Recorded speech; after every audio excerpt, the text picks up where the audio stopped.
We live? Oh.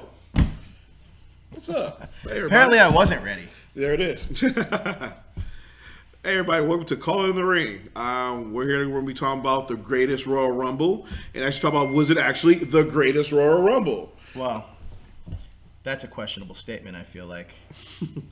It was the greatest moment in Royal Rumble history, though. Did happen on this. It actually did. It actually did. The greatest moment in Royal Rumble history actually did happen tonight. We're talking about that and a whole bunch of other stuff. And by the way, I'm Johnny Parker. I'm Joe with that hashtag show. We're here live. Greatest Royal Rumble. This is the first ever pay-per-view. Might even be the first ever wrestling event in Saudi Arabia, in Jeddah, beautiful Jeddah, Saudi Arabia. Yeah. Yeah. And it was pretty awesome. Man, it was kind of rough. They had a lot of great matches tonight, but in a way, I don't know. I kind of feel it was maybe like a glorified house show. Well, yeah. All right, well, let's give a little premise on what couldn't happen here at the Greatest Royal Rumble. Number one, none of the women were able to compete due to Saudi Arabia's strict laws for women.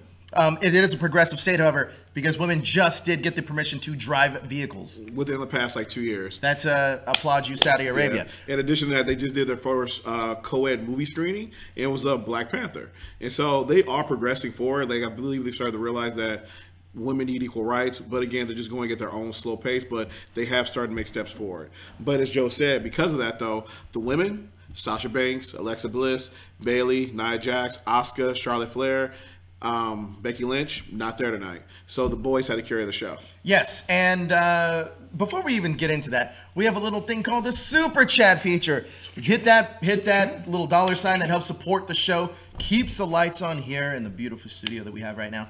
And we also got the THS Hashtaggers group. What that is, that's a community for all of you fans, wrestling fans, Doctor Who fans. If you've just seen the Avengers, whatever it may be, they're talking all about it, and you can get your latest geek news there. That is, again, at THS Hashtaggers on Facebook. And last but not least, we got a TeePublic store. That TeePublic store, you can get all your cool geek t-shirts. So when you go to your next convention or whatever it may be, you can get one of your shirts there. Hi, Ryan. It's great to see you. Gotcha. Hold on. This is Yoshi Sodarso. Oh. Yeah, to town that day, if anything. So like we said, go to the THS hashtag TeePublic store. You get a lot of great nerdy t-shirts, and also join that Facebook group so you can keep the conversation going after the show ends.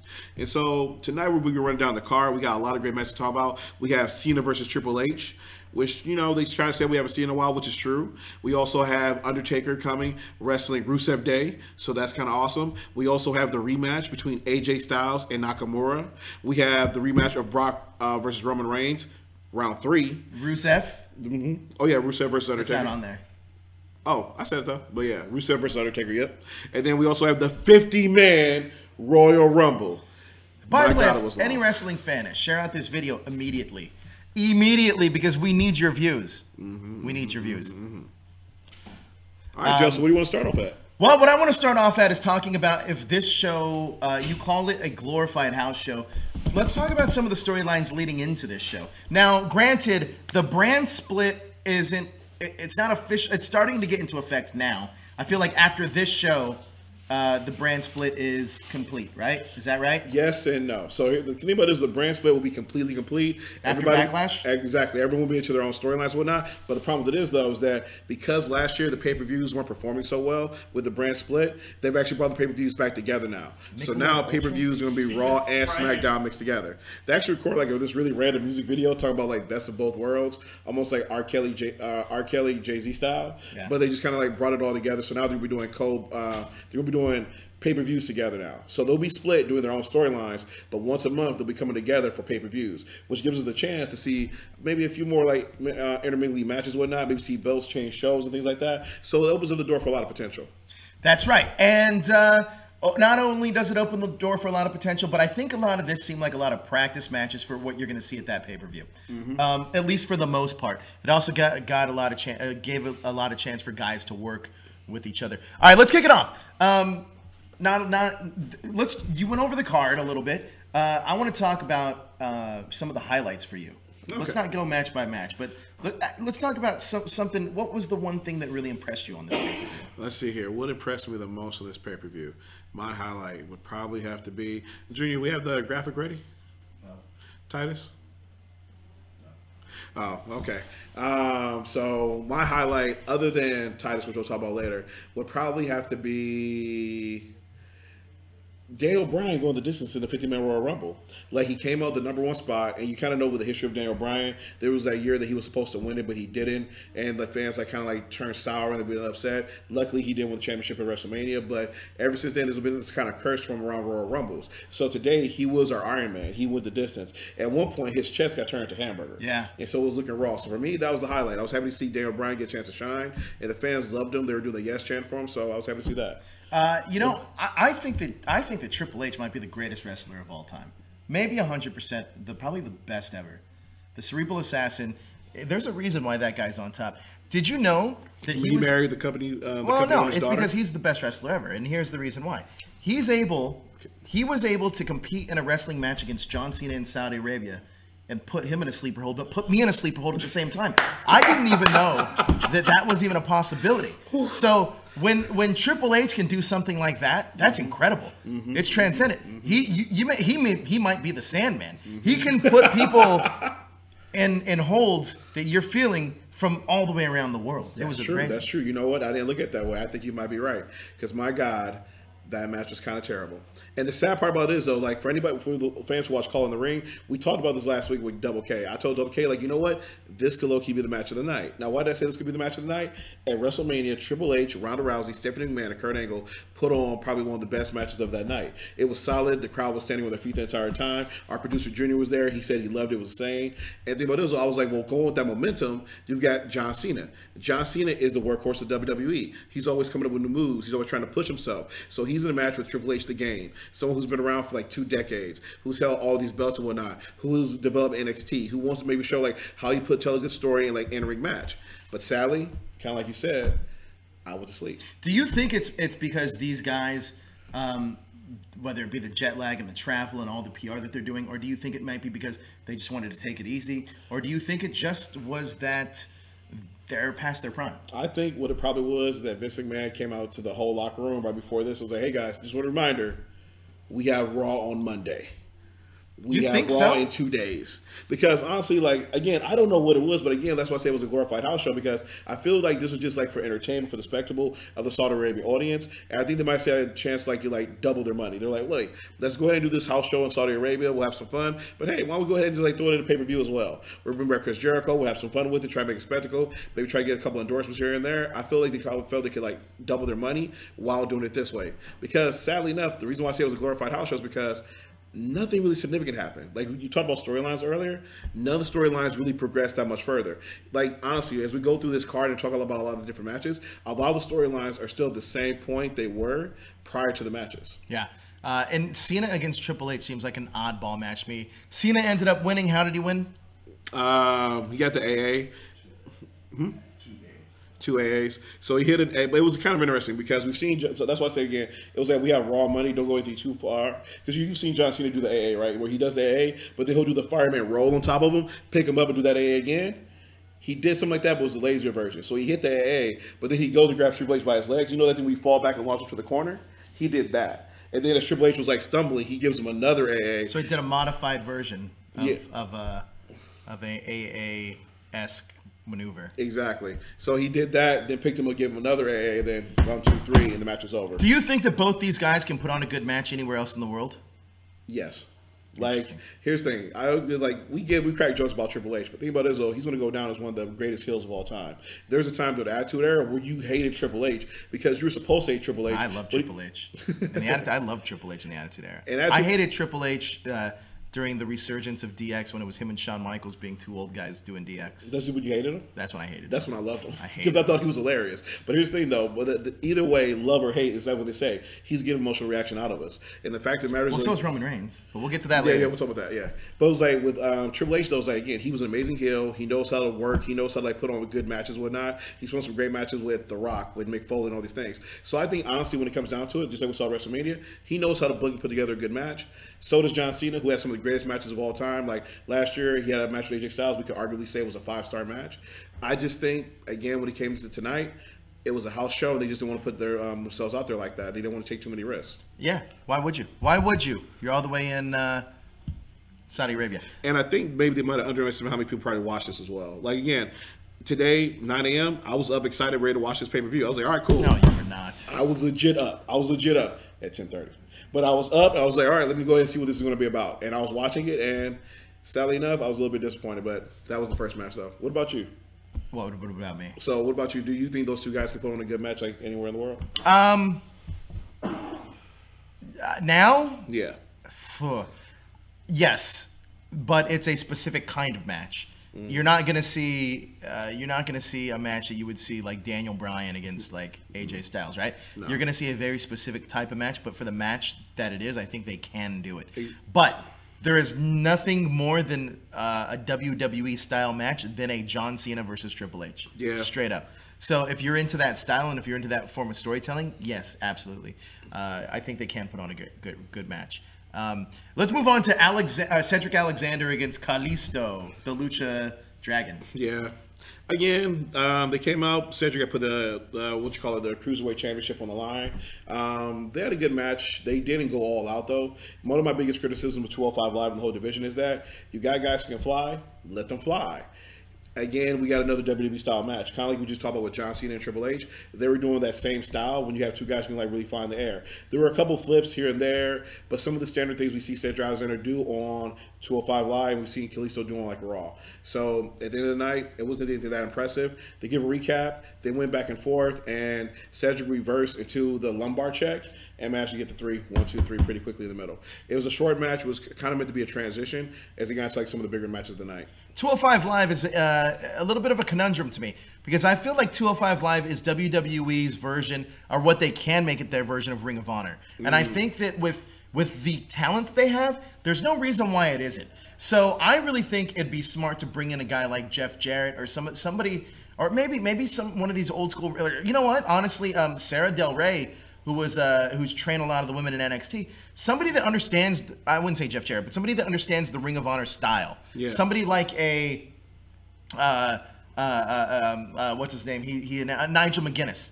Somebody that understands that style, to understand how to connect with that audience, because a lot of people don't give Eric Bischoff the credit, but he's the reason why we have cruiserweights in the United States. He is. And he knew what they were exactly. And when you put a whole division like this on a network, you're gonna want to impress with their high flying stuff. That's how Rey Mysterio got over. That's how Eddie Guerrero got over. Yeah. That's how a lot of these guys got over. That's how AJ Styles got over. Many people forget that before he went to TNA, he did some of his first work over in WCW. Like you said, Eric Bischoff gave him a chance. He has this great sequence when he first shows up, where he's high flying, running the veterans, and the audience stops, and the veteran stops, and they give him a round of applause, like, holy shit, this guy's the truth. This is the future of wrestling.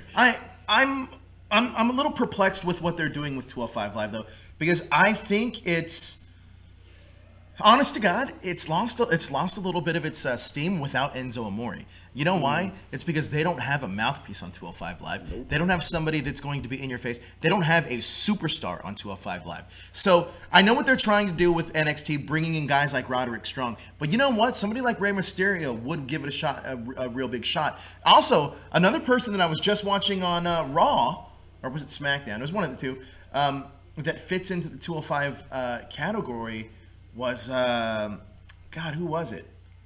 I don't remember. I can't recall, but it was somebody. The piggyback over what you said, I totally agree with you, because a while back on Calling the Ring, I did this whole segment where I talked about the 5 things they need to do to fix 205 Live, and one of them was, I agree with you, I said star power. I said, one, they need star power over there. They need to bring back some stars who can help get people excited to go watch the show, because right now, I believe it's at the bottom of the ratings. It's like you have Raw, you have SmackDown, and you think it would be 205 Live, but no, it's NXT, then 205 Live. I think if NXT is better than probably both of those things. Yeah, and the problem with it is, though, is that like 205 Live isn't developing the storylines. They're not getting like the great matches like they should. So a quick fix would be like bring back some of the nostalgia in the way. Bring back some guys who's going to get them to watch. So like you have Rey Mysterio. You can have Jeff Hardy go over there for a little while, just to get people to tune in for a little bit. You can bring back maybe like Rob Van Dam. I guess he kind of burned all his bridges. Well, he's too big for 205 Live though. Is he though? Yeah. He's a big boy. He's a little bit chunky, but like bring back some people who are going to get them to watch. And then I agree with you. You got to use the New Japan style wrestling. If you have guys who don't have that much personality and still develop their mic skills, but they have amazing athletic ability, let them fly. If you're scared about them getting injured, don't have them fly on a weekly basis. Save that for your pay-per-views. At the pay-per-view, have them kick off like the pay-per-view. Not on the kickoff show. Yeah, have it as the first match, but let those guys jump off some shit, do some crazy things. Tyler Breeze is another guy that could be in 205 Live. And bring back Tyler Breeze from NXT, how he was. I would also say you can put Ty Dillinger in the perfect 10. Ty Dillinger. Again, because that's a guy who's a mouthpiece, who has a personality, and you know what? He's a great heel. When he's doing the Mr. Perfect 10 thing like that, people hate him. He could go to 205 Live and people just like go after him. Same thing with Tyler Breeze.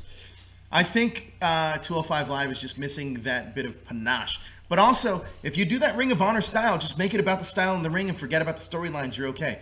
Let's move on real quick, or not real quick, but let's move on to our tag team match for the Raw Tag Team titles. That featured Jeff Hardy and Bray Wyatt versus The Bar.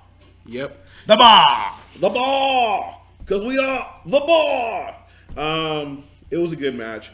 To be honest, we've kind of seen it on Raw a couple times. The entrance was actually probably the best part. Wyatt comes out with Hardy. They come out to Hardy's with theme music and everything like that. The crowd's like going crazy for it. They are doing like a little bit of delete. But when they go to Wyatt, it kind of reminds you of how much of a superstar Wyatt was about a year or two ago. And how popular he was, because when you do the Fireflies, the audience lights up. Like the entire audience feel like this stadium all house at their cell phones, fireflies everywhere, people are swaying with the music. You're just Were they allowed to have that? I guess it's cell phones. It's not like real lighters. Yeah. And so the audience is all into it. Then they get to the end, and they get to the ring. They stand, and as the music ends, they go back to Hardy's music, start doing the lead. The crowd is with them and everything like that. So the crowd is behind these guys. The Bar comes out, and as always, they put on the Bar puts on an amazing match because you know Cesaro and Sheamus. Sorry, Craig. I said Matt. I said Jeff, not Matt. Sorry, Craig. Thanks for correcting me. So yeah, they come out and they put on like a great match and everything like that. It was a little bit physical in some ways, and they ended it with a new move. So kind of a new move. So you know how Matt Hardy does a Twist of Fate, and they've done this thing now where they do like the Twist of Fate and the Sister Abigail teamed up. But now what they do is Bray Wyatt goes into his like Zymos, like tapping everything. They'll tag in Matt Hardy, and then Matt Hardy will put him in the Twist of Fate, and Bray Wyatt will go and hold his legs up. So it's kind of like a Twist of Fate with like out any stability. So Bray was supposed to make like more impact, and then they got the 3 that way. Where is this tag team going? Not into another feud, I don't think. Well, here's the problem though. Who are they going to feud with? On Raw? Yeah, the problem with it is though is that their tag team division isn't really that well developed. It's kind of like when we talk about 205 Live and we talked about how they should move people around. Same thing with Raw. They have tag teams they're not utilizing. Don't they have the Revival? Yep, but totally underutilized. They've jobbed them out for the past like 6 months now. They have teams. I think there's some teams there. They have teams, but they're just not using them. They just got the Authors of Pain. Tag team wrestling's dead. You think so? I mean, when realistically has tag team wrestling been relevant in the last like 10 years? To be honest with you, one of the best matches I saw like last year was a tag team match in NXT. Ooh. We had Gargano and Ciampa, the Revival versus the Authors of Pain. That was a tense match. It had great storytelling. The finish was awesome, and it got over the Authors of Pain as like this legitimate force. I will agree with you on the main roster. It's kind of falling lackluster because they don't develop it. Like yeah. What about Primetime says Ziggler and McIntyre? Oh, they're showing up. Well, that's the thing though. I'm wondering: are Ziggler and McIntyre going to be a tag team, or is Ziggler and McIntyre going to be two like independent guys rolling together? I think they're going to be a tag team. Did you see their finisher? The zigzag and the Claymore. Yeah, I like it. I really like Drew Mc. I've always liked Drew McIntyre. I thought Drew McIntyre, like when Vince McMahon used to tout him as being like the future, he is the future. You think so? Yeah. What makes you say that? I think he has the look, he has the skill. I think at the time he needed the maturity, but now the way he cut his promo, you don't get people cutting promos like that anymore. And I think that he has something that a lot of other people don't have. I think that, and he has the look. Like Drew McIntyre is the total package. Drew McIntyre is going to be a future Universal or WWE champion within the next 3 years. Honestly, part of the reason I agree with you, the part of the reason I say is because Vince loves big guys. Yeah. If you're a big guy, Vince is going to give you a push. Like Big Cass, as lumbering and idiotic as he can be sometimes, he always gets pushed because he's a big guy. Same thing with, what's the lone wolf's name? Baron Corbin always gets pushed because he's a big guy. But when it comes to Drew McIntyre, I agree with you. He has a good look. He has great in-ring ability. But he can work. Exactly. And him leaving for those years, leaving WWE, he busted his ass like he said he did. He went over there and worked to develop his craft. Now, let me ask you this question, though. Dolph Ziggler has had problems the past couple of years. I mean, Dolph Ziggler's not great. But let me ask you this, though. So you're saying Dolph Ziggler, This last good feud was like a year ago that he had with The Miz. But ever since then, he's been on a downward spiral. Because he's boring. So that's what I'm about to ask you, though. Him being paired up with Drew McIntyre, you think they will elevate together, or you think Dolph Ziggler will hold him back? You know what it reminds me of? Do you remember back in, like, I don't remember what year it was, like 96 or 97, when Mr. Perfect managed Triple H? Yeah. It reminds me of that. It reminds me of, except the only difference is Triple H, I mean, Kurt Hennig at the time wasn't like a wrestler, he's more of a manager. They're calling themselves The Show, by the way. Triple H was, I mean, because he was the young gun. I think Drew McIntyre has a lot more fire in him and a lot more of a chip on his shoulder, and I love that character. I think that Dolph Ziggler is Mr. Perfect's role. Dolph Ziggler's, for as good as he is, he's on the back end of his career. Let's be honest. Yeah. It's only a matter of time until you were going to start seeing him in either New Japan or Ring of Honor or TNA.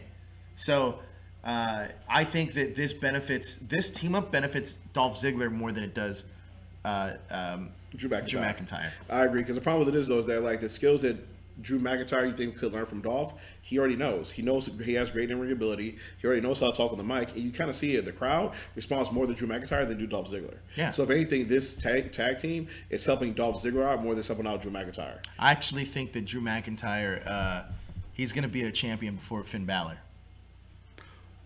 100%.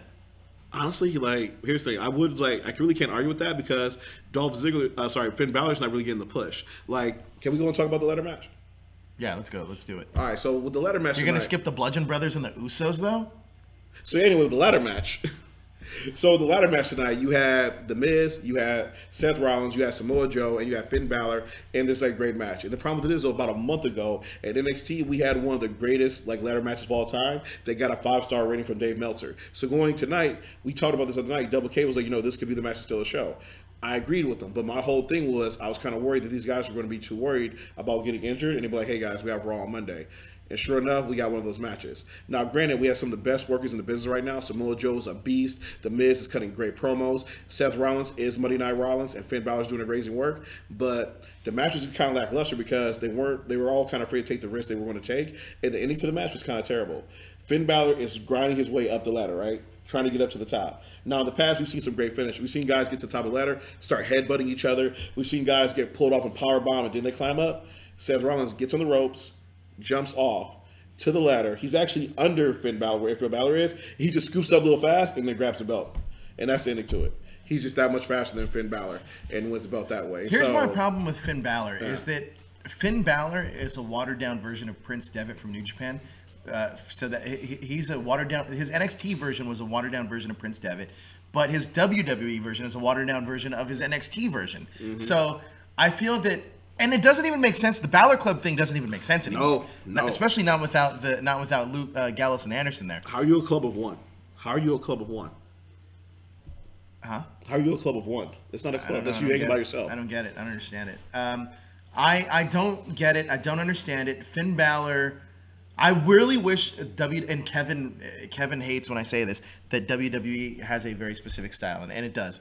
And he has to be blind not to see that. Because if you're gonna sit here and tell me that these guys in any other promotion, including NXT, couldn't have a 5-star match, you're crazy. But here's the thing, though. You kind of said it. You look at Prince Devitt. Prince Devitt was way over in New Japan, leader of the Bullet Club, doing all these great things, having these great matches. People loved him. He comes to NXT. He's the NXT champion. They keep him in NXT to help carry the company for a few years. But then what happens? He goes to Raw, and all of a sudden he's put into this like house style and everything like that, and he's held back. I disagree with the held back thing. What do you mean? I completely disagree with that. You can't necessarily say certain people are. I mean, I understand it to an extent for sure, but if he were as good at getting over as other people, I'll give you an example. Rusev.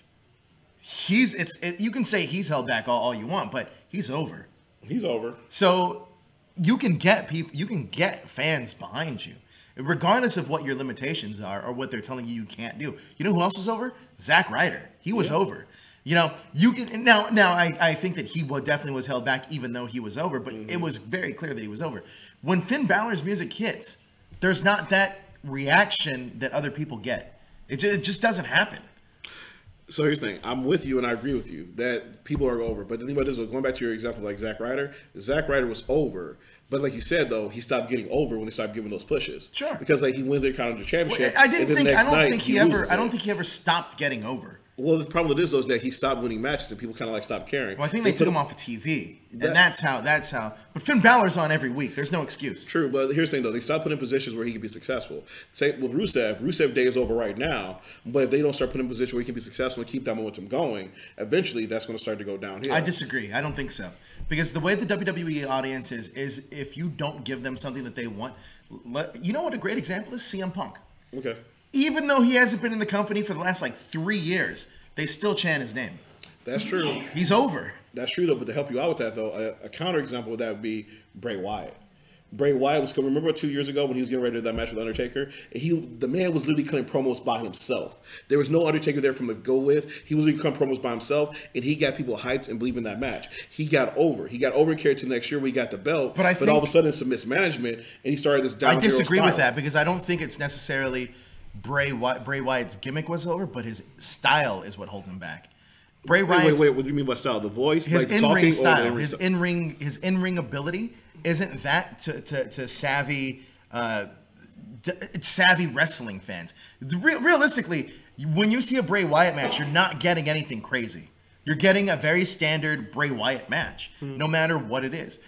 I mean, you can name me a time where Bray Wyatt's done something where it blew your mind.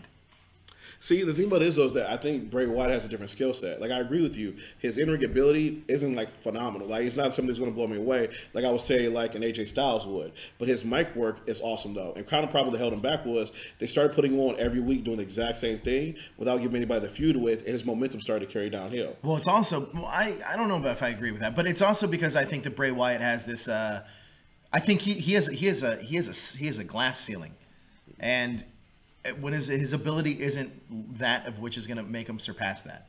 And that's realistically why I think that Vince McMahon hasn't really run with him as being the guy. Is because he doesn't have that next gear. So let me ask you this, though. So when they put the belt on him last year, why do you think they put the belt on him? Transitional champion. That's why Randy Orton won it back so quick. And then wait, and then Randy he had the belt for only like a month.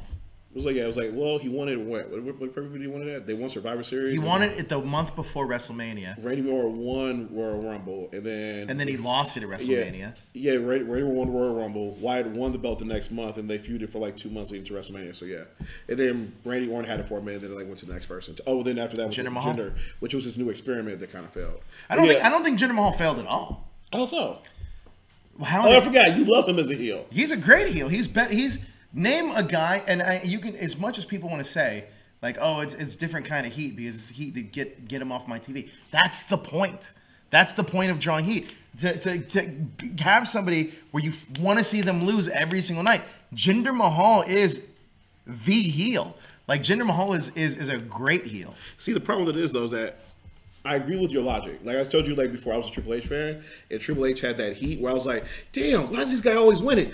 Damn, where that sledgehammer keep coming from? Damn it, how's X-Pac still have a job?" But the thing about this though is that when it got to Jinder, I wasn't watching those matches. When Jinder came on, I got bored and walked away.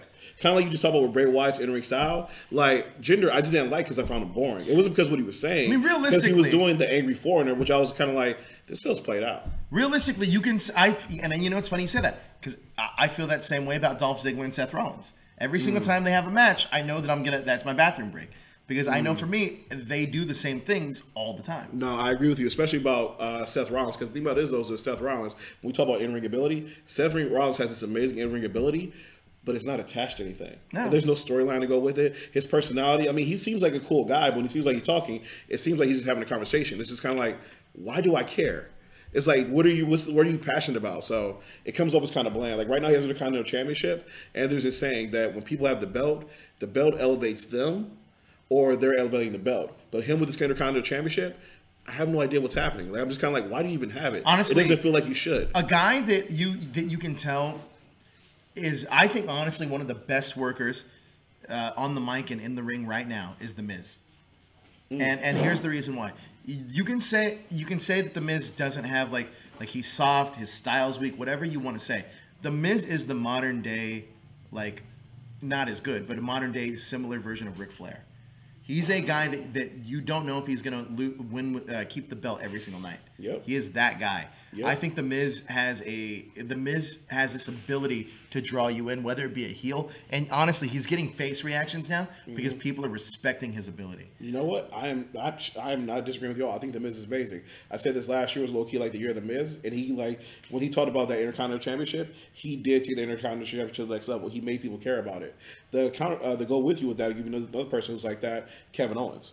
Kevin Owens is amazing. That man has mic skills. He has great in-ring ability. And the thing about this, though, is that, like, kind of like we talk about Bray Wyatt, where you have this guy who may have some limited capacity, but Kevin Owens is... I don't think Kevin Owens has limited capacity. Let me say this. Kevin Owens has, like, a few moves or 5 moves or things that he does that he knows he can throw into matches here and there. He doesn't use them all the time. That helps elevate this, elevates the authenticity. Like, when he power bombs people onto the barricade, what's called the hard part of the ring on the edges... People remember that. The apron, thank you. Or like when he does his like barrel roll, but he'll barrel roll on the outside, do some crazy shit like that. Or when he'll do that suplex from the top rope thing. Yep. And he also takes hard bumps too. Like anytime Kevin knows him in the ladder match, he hits that fucking ladder hard. I'm like, how are you working the next night? That's my point though, is Kevin Owens has another gear. Yeah. Kevin Owens is a guy that's dependable. Kevin Owens is a guy that that can do great matches. And Kevin Owens, and this is another reason, this is why I disagree with the whole like holding back thing. Because realistically, we can all say Sami Zayn was held back, right? But look at him now. It's a dude that is good that got himself over.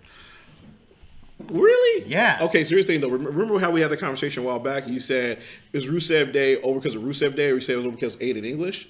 So I think about this, with Rusev Day over because of Aiden English, though.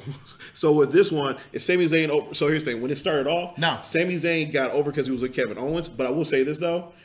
Sami Zayn is not over because of himself. Sami Zayn's over because of himself. Because it started off because he was with Owens. What happened is it's kind of like your eye was drawn to him now. And only that, though, but he got put in the position to be successful. Because Sami Zayn, knowing this, he's an amazing heel. Yes. Like, they had him as a face for so long. He's not good as a face. He's amazing as a heel. Sami Zayn is a dude that that you question originally, is this going to work as a heel? But he is so annoying in that role. It's like, yep, he's a great heel.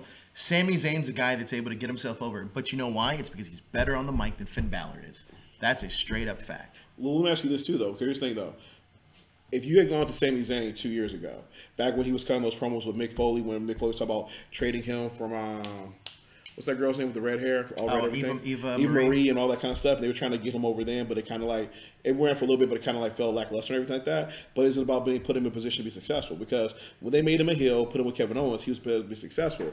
I think with Balor Club, there was a moment where they were about to be successful with Finn Balor.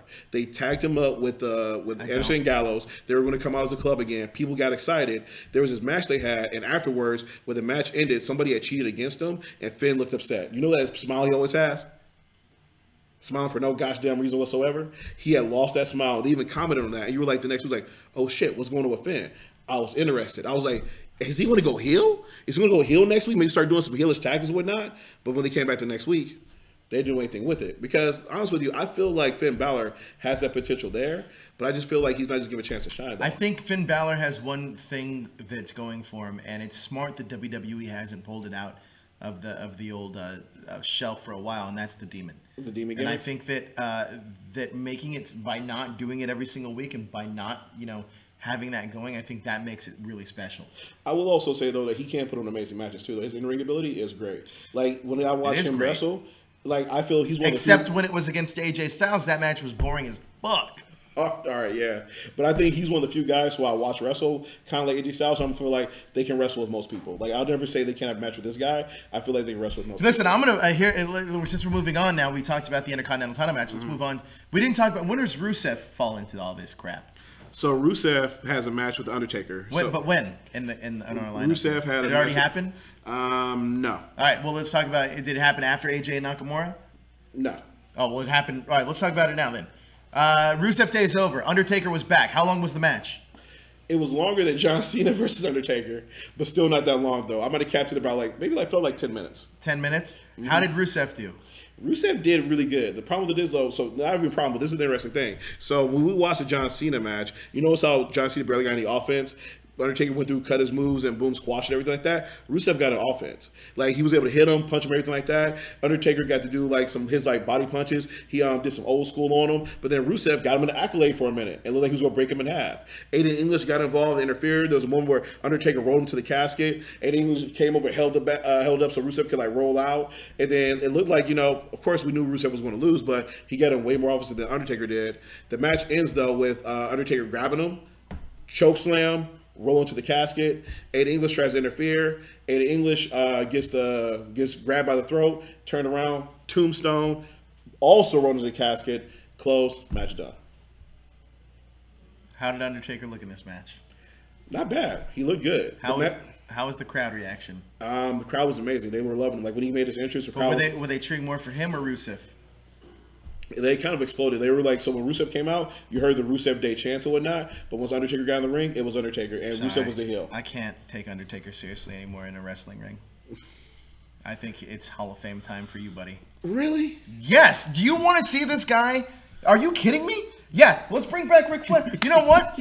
Let's. Okay, look, Ric Flair did have a nice little run when he came back with Evolution. He was old as hell, but people were still buying it though. Listen. Seriously? Terry Funk still has matches, by the way. Yeah, that's what I'm saying. You see him this weekend in my local bingo hall. You know what? I think the WWE should really bring back the honky tonk man. I think that he would be great. I really think that should happen. You know what? Bruno Sammartino just passed. Let's dig him up and maybe put him in the ring. Like this is. Look, man, I can't watch The Undertaker anymore. It's sad to me. Let's bring back Stone Cold Steve Austin. He can barely move around. Dynamite Kid, he's in a wheelchair. Let's bring him back. Like, what do we want to do? This is crazy. Like, I understand the wrestling fan nostalgia, right? Mm-hmm. Here's the thing. Here's a great example. Let me put it into perspective for you. I'm a really big fan of Dean Cain as Superman. I don't want to see him play Superman, though. Does that make any sense? He's not going to look great in tights at his age currently. You know what I mean? Mm-hmm. I'm a fan of the San Francisco 49ers. I don't want Joe Montana being my quarterback next season. Does that make sense? Mm-hmm. So this is exactly why The Undertaker, it's a nostalgic act, and I get it. Let's give the floor to the new generation. It surprises me so much that, I know that I might be in the minority with this. Mm-hmm. However, it surprises me so much that I have this opinion, but then so many fans are like, oh, how come Finn Balor's not getting his push? It's because guys like The Undertaker are taking his goddamn spot. Okay, wait. Are you really taking the spot, though, if you show up once a year? Yes. That's once a year, though. You have 12 other months out of the year to get your push going. Well, technically, it's twice a year now, right? Yeah, but this was a house show, but still. So the thing about this, though, here's the thing. I agree with what you're saying as far as like it is past its prime and everything like that. However, I do hear from like other fans because with me, if The Undertaker retired, I'd be totally fine with it because you know what? He's done his due. Let me ask you, do you want to see Brutus the Barber Beefcake and Hulk Hogan in a match teaming against La Resistance? Not at all. Okay, then. Not at all. But there are some fans, though, who just love seeing the Undertaker matches, and it feels a part of like the whole WrestleMania experience. My dad's a really big fan of The Undertaker. That's a fact. And I'm sure he loves The Undertaker matches. There you go. However, we've moved on past that. I don't want to see Bret Hart against The Miz again either. But you know what, though? Remember Bret Hart came back and could barely move. That's my point. I didn't want to see that. But the problem with it is, though, is that as much as, here's the thing, I agree with you, but you know what the problem with this, though? Is that in that Saudi Arabian crowd, people were going crazy. Undertaker was moving around. He was moving around better than he did at WrestleMania, but people were still going crazy for him. And the thing about this, though, people are still reacting to him. You know what, then? I think the WWE should bring back Kevin Nash. I think they should bring. Finley should get back in the ring. Maybe Arn Anderson. He still could go. He could still go. I'm sure. But here's the King Kong Bundy. I'm sure he's around. But here's the difference, though. Maybe Vader. Did Vader die? Vader's still alive. He can do it. But here's the thing, though. Sting. They tried that. Look what happened to him. It crippled him. Seth Rollins crippled him. But here's the thing, though. The difference between some of those people that you named, not Sting, but some of those people that you named and Undertaker is that if King Kong Bundy came out, he might get like a little pop, but Undertaker gets a huge pop, and people love seeing Hulk Hogan gets a huge pop. Why don't we bring him back? Because he's racist. So is Triple H, though. Nobody's really complaining about that. Do we not remember the Nation of Domination thing?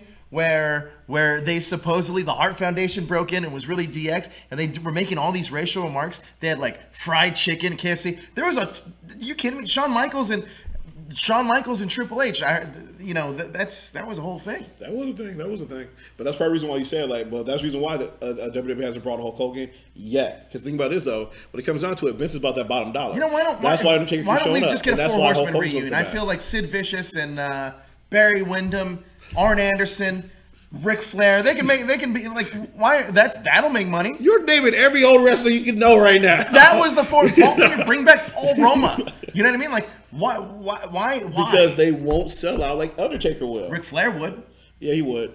So why don't we bring him back? He's about 70 years old. I think because, again, he was just in the hospital. He was close to dying. Undertaker's been close. He's the dead man. He's already dead. That's his gimmick. That's true. But here's the thing, though. The difference, too, is Undertaker wants to come back. He keeps coming back. When he says no, that's when we go. Listen, let's be honest. Ric Flair would want to come back, too, given the opportunity. Let's be honest. You're going to tell me Ric Flair's not going to... Ric Flair didn't even want to retire when he was 60 years old. Yeah. He did retire. We'll go ahead. Why don't we bring back Terry Funk? We know that he'd probably come back. But the thing about this, Undertaker still can have some decent matches. Well, stop. I retract that. Because tonight's match was okay. I retract that. But Vince likes him and he keeps bringing him back. He missed John Cena by a mile with that. I know. That's why I retracted that. And his match with Roman Reigns was god-awful. Oh, it was terrible. He was not in shape. But again, tonight he had an okay match, and Vince is going to use this and try to get 2 more out. I like The Undertaker as a character, but it's time for that character to rest in peace. But you know who you got to convince about that, though? You got to convince the WWE audience. I am the WWE audience. Everybody else. Listen, I'm going to put this out there, and I don't care if I'm the heel on our show. I'll be honest with you guys. If all of you guys are like, hey, I want to see more Finn Balor, I want to see more AJ Styles, I want to see more of these NXT, fuck you for all you guys that are like, oh, I want to see The Undertaker too. No, that means that's wasting a spot. Like, it's the same thing. It's the same mentality as sports. If you bring back a veteran, a rookie's going to lose their spot that might have more claim to fill that position. It's the way it goes. It's the way it goes. Mm-hmm. All right, let's move on. AJ Styles, Shinsuke Nakamura. Here's my thing with this match. Mm-hmm. Kevin, Double K, says that there is no such thing as a WWE style match. And then I asked him, you were here at WrestleMania. Mm-hmm, mm-hmm, mm-hmm. I asked him, did they have a better match in New Japan Pro Wrestling? He said, yes, they did. Yep. And it goes to show that WWE has a very specific style in which they do, which is considered boring. And here's the thing. I think the reason why John Cena was able to have so many great matches with AJ Styles, mm-hmm. this is a whole thing. Mm-hmm. This is my conspiracy. This is my conspiracy of the week. I think John Cena was able to have great matches with AJ Styles because nobody in the WWE office can step in and say, John, you can't have a great match to overshadow anybody else because, John, you are the show. Yeah. However, with AJ and Shinsuke both being semi-new to the company, they can step in and say, guys, don't go out and do this New Japan style stuff. That's not what WWE is. And both of those guys are both respectable enough to be like, okay, let's do the basics.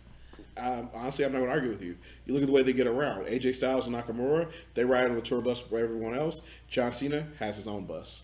Wait a minute. I want to address Craig Anderson real quick. He just says he doesn't think Shawn Michaels and Triple H are racist. Do you know, Craig Anderson, that The Rock hated Shawn Michaels to the point where they asked him to do a match with him, and The Rock straight out refused because of racist stuff that Shawn Michaels used to tell The Rock back in the day? Did you know that? I didn't know that. Yeah. And this also reverts back to when he did a show in Hawaii and he completely disrespected the Rock's grandmother or mother, I believe. At the time. Holy shit, for real? Yep. And that's why when this came about, they used to tease The Rock. About it was a race thing. It was a complete race thing. And this is all online. You can look it up. And Shawn Michaels was the big proponent. Shawn Michaels and Triple H were big proponents of that. Mm-hmm. And that's why The Rock, when The Rock became who he was, like, we want you to do a match with Shawn Michaels. He said, nope, not going to do it. I don't want to work with him. And there you go. So that's for you. So this is my first time hearing this. Damn, I didn't know this. Why do you think he had a match with Triple H then? Because he had a ton of them. Who? The Rock.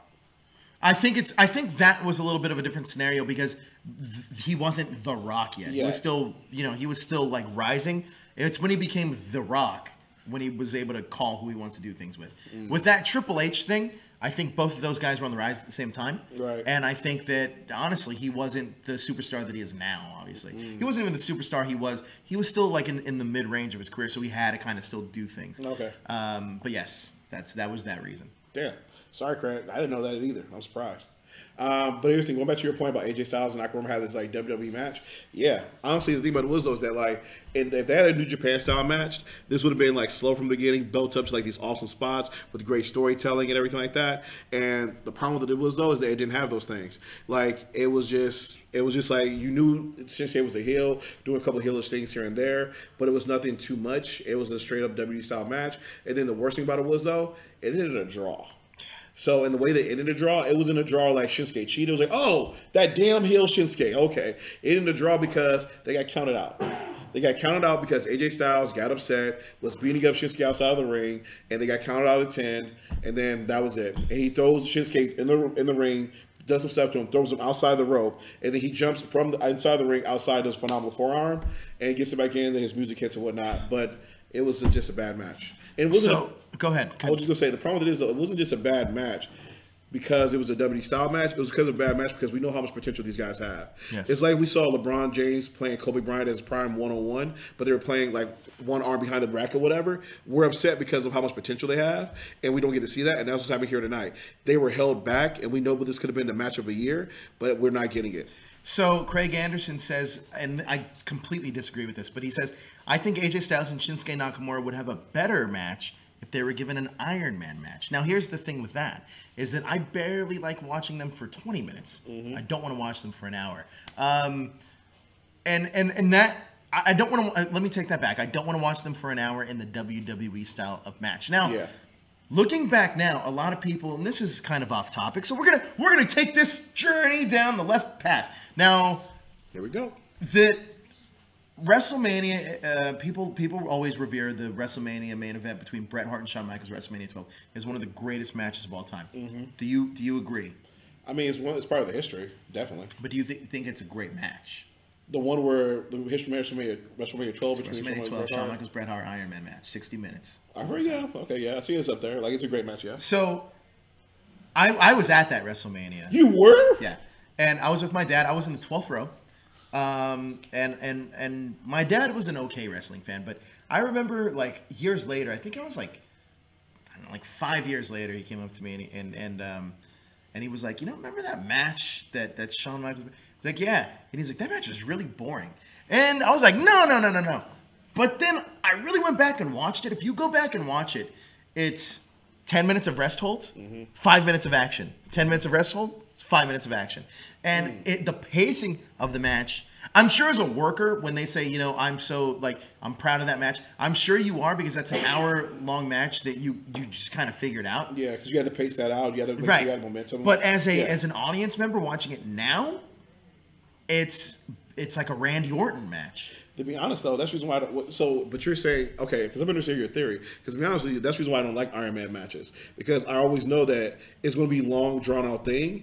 And it's going to be like a lot of rest holds, a lot of them walking around the ring, throwing their heads to the stuff and stumbling around and everything like that. Even when The Rock and Triple H had like an Iron Man match, I was kind of like, fuck, this is going to be long as hell. I'll just show up for the last 10 minutes. So why do you think, but you're saying they would have a great match if they had an Iron Man match? No, I said. Oh, that's what I thought you were saying. No. Okay. Craig said that. Yeah, he said that. Oh, no, Craig. No. That'd be terrible. He said for half an hour. But I think the greatest Iron Man match of all time, Brock Lesnar against Kurt Angle. Go watch it. It's amazing. Those two guys, especially in their prime, they're such stellar athletes that the pacing of that match is just go.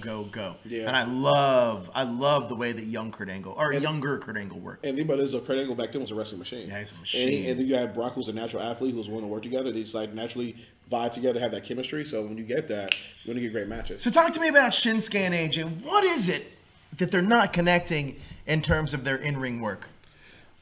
It's honestly like we talked about before. They're being held back by the style because they've had great matches back in Japan. They've had 5-star matches in Japan where people like brought the house down and everything like that. Here they're being held back by the style, and I also believe it's the storyline as well because I think they have these grand. I think in WWE's like grand scheme of things, they're like, we're gonna have this match here, then we're gonna have this match here, then you guys will do this, and this. But when we get to this pay-per-view right here, This is where everything comes down. You pull the house down, and so it's kind of weird to me because I'm kind of like, why can't you do that at like all these pay-per-views? But he's like revving up the stakes. Because going back to our John Cena AJ Styles example, you remember the first match John Cena had against AJ Styles where he drops the belt to AJ was an awesome match. It was amazing. It was phenomenal. But then when they had the rematch later on, which I believe was at Royal Rumble, that was even better match. This is why I don't think John Cena gets the credit he deserves, though. Is because do you remember when he was doing the U.S. Open Challenge? That was awesome, yeah. Yeah, so he was wrestling against different guys every single week, and every match was good. Yeah, right. And I think that a lot of people. And can I just let me just talk about my boy. Shout out to you, John. You're the man. And support you with that though. Those were TV matches. Those were matches on Raw. They were damn near pay-per-view quality. Because I remember the first one he did against Dean Ambrose, and that's when I was like, making my comeback to wrestling. And I was watching, he was like, holy shit, this is amazing. And this Dean Ambrose guy is awesome. And then the match had great storytelling because you got two guys who are trying to vibe to win. This guy's pulling all the stakes. John Cena has to give this guy an avalanche AA. And the best part about that is though, Dean Ambrose gets over and looks strong. John Cena looks strong. And then the match, they just kind of like gave a fist bump of respect or whatever. And it was awesome. Yeah, I shout out to Big Match John. He's my good buddy. Hey, my good buddy John's out there. Well, I hope you're watching, John. Did you call him after the breakup? No, I texted him. I did text him. I said, "Hey, John, if you ever need to talk, I'm probably busy, but I'll hit you up later." But John is super underrated as a talent, and I know that a lot of people boo him, and I understand where that comes from. I understand because he's the WWE's machine. He's the poster child, and I get that. I understand that. But you cannot take away his ability to be a big-time performer, whether it be against CM Punk, Dean Ambrose, Sami Zayn, whoever. Who was he just recently Baron Corbin. I just recently was watching him. Jason Jordan. Like, he had a great match with Jason Jordan. This dude can put it on, and he knows what a good wrestling match is. He does. He understands the psychology of it. And support your point, Cena's always evolving. If you go watch a Cena match from 10 years ago. Yeah, that's a great point, actually. If you go watch him 10 years ago, watch it now, he's incorporated so many new moves. And he takes moves out depending on how they're going. Like, there was a point where 2 years ago, he was doing the jump off the second rope stunner. And that was just a move he put during the match. And then against AJ Styles, he did a cold red. Because he knew he could do a cold red with AJ Styles. Like, the man will evolve his style and do different things to get things over. And let's talk about AJ Styles. Because AJ... it's no slouch. He's not. AJ Styles is phenomenal. I would go as far to say is AJ besides Okada. AJ might be the best in the world. But I think Okada has him beat, honestly, or even Kenny Omega, really. Honestly, any one of those three guys are right up there for the best. So that might be a whole other talk show where we talk about going to that. Because I will say, I believe AJ is the best in-ring worker in the world. I think it's Okada. And the thing about it is, though, is that the stuff that AJ does between those four ropes is phenomenal. And the thing that impressed me about it is, though, he does that with his age, too. No, I do agree with that. Like, he's in his late 30s, and I'm looking like... No. He's in his early 40s. Fucking shit. And I'm just looking like, how are you still doing this? You know what? And you know what's crazy? Finn's fucking vegan. And like eating all this Finn's vegan? He's like vegetarian, eats all this healthy shit and everything like that. Me and Finn are the same age. Sorry, no, Daniel Bryan's like vegan and stuff like that. And Finn doesn't eat any fucking carbs or anything like that. That's but true. You look at AJ, you're just like, you're a Southern boy. I know you eat junk food and all this shit. How are you still functioning like this? He's a freak of nature. Like, do you know that AJ Styles is at the same age right now that when Vince McMahon asked Macho Man Randy Savage to be a commentator and retire? For real? Yeah. Shit. Think about that for a second. AJ Styles like 41 years old. And yet he has the belt, and he's getting a push. And realistically, he might be 41 in age, but in ring years, that kid, he's like 26. He is. Like, honestly, the dream match is AJ Styles and Shawn Michaels. Let me ask you this. Why do you think it is?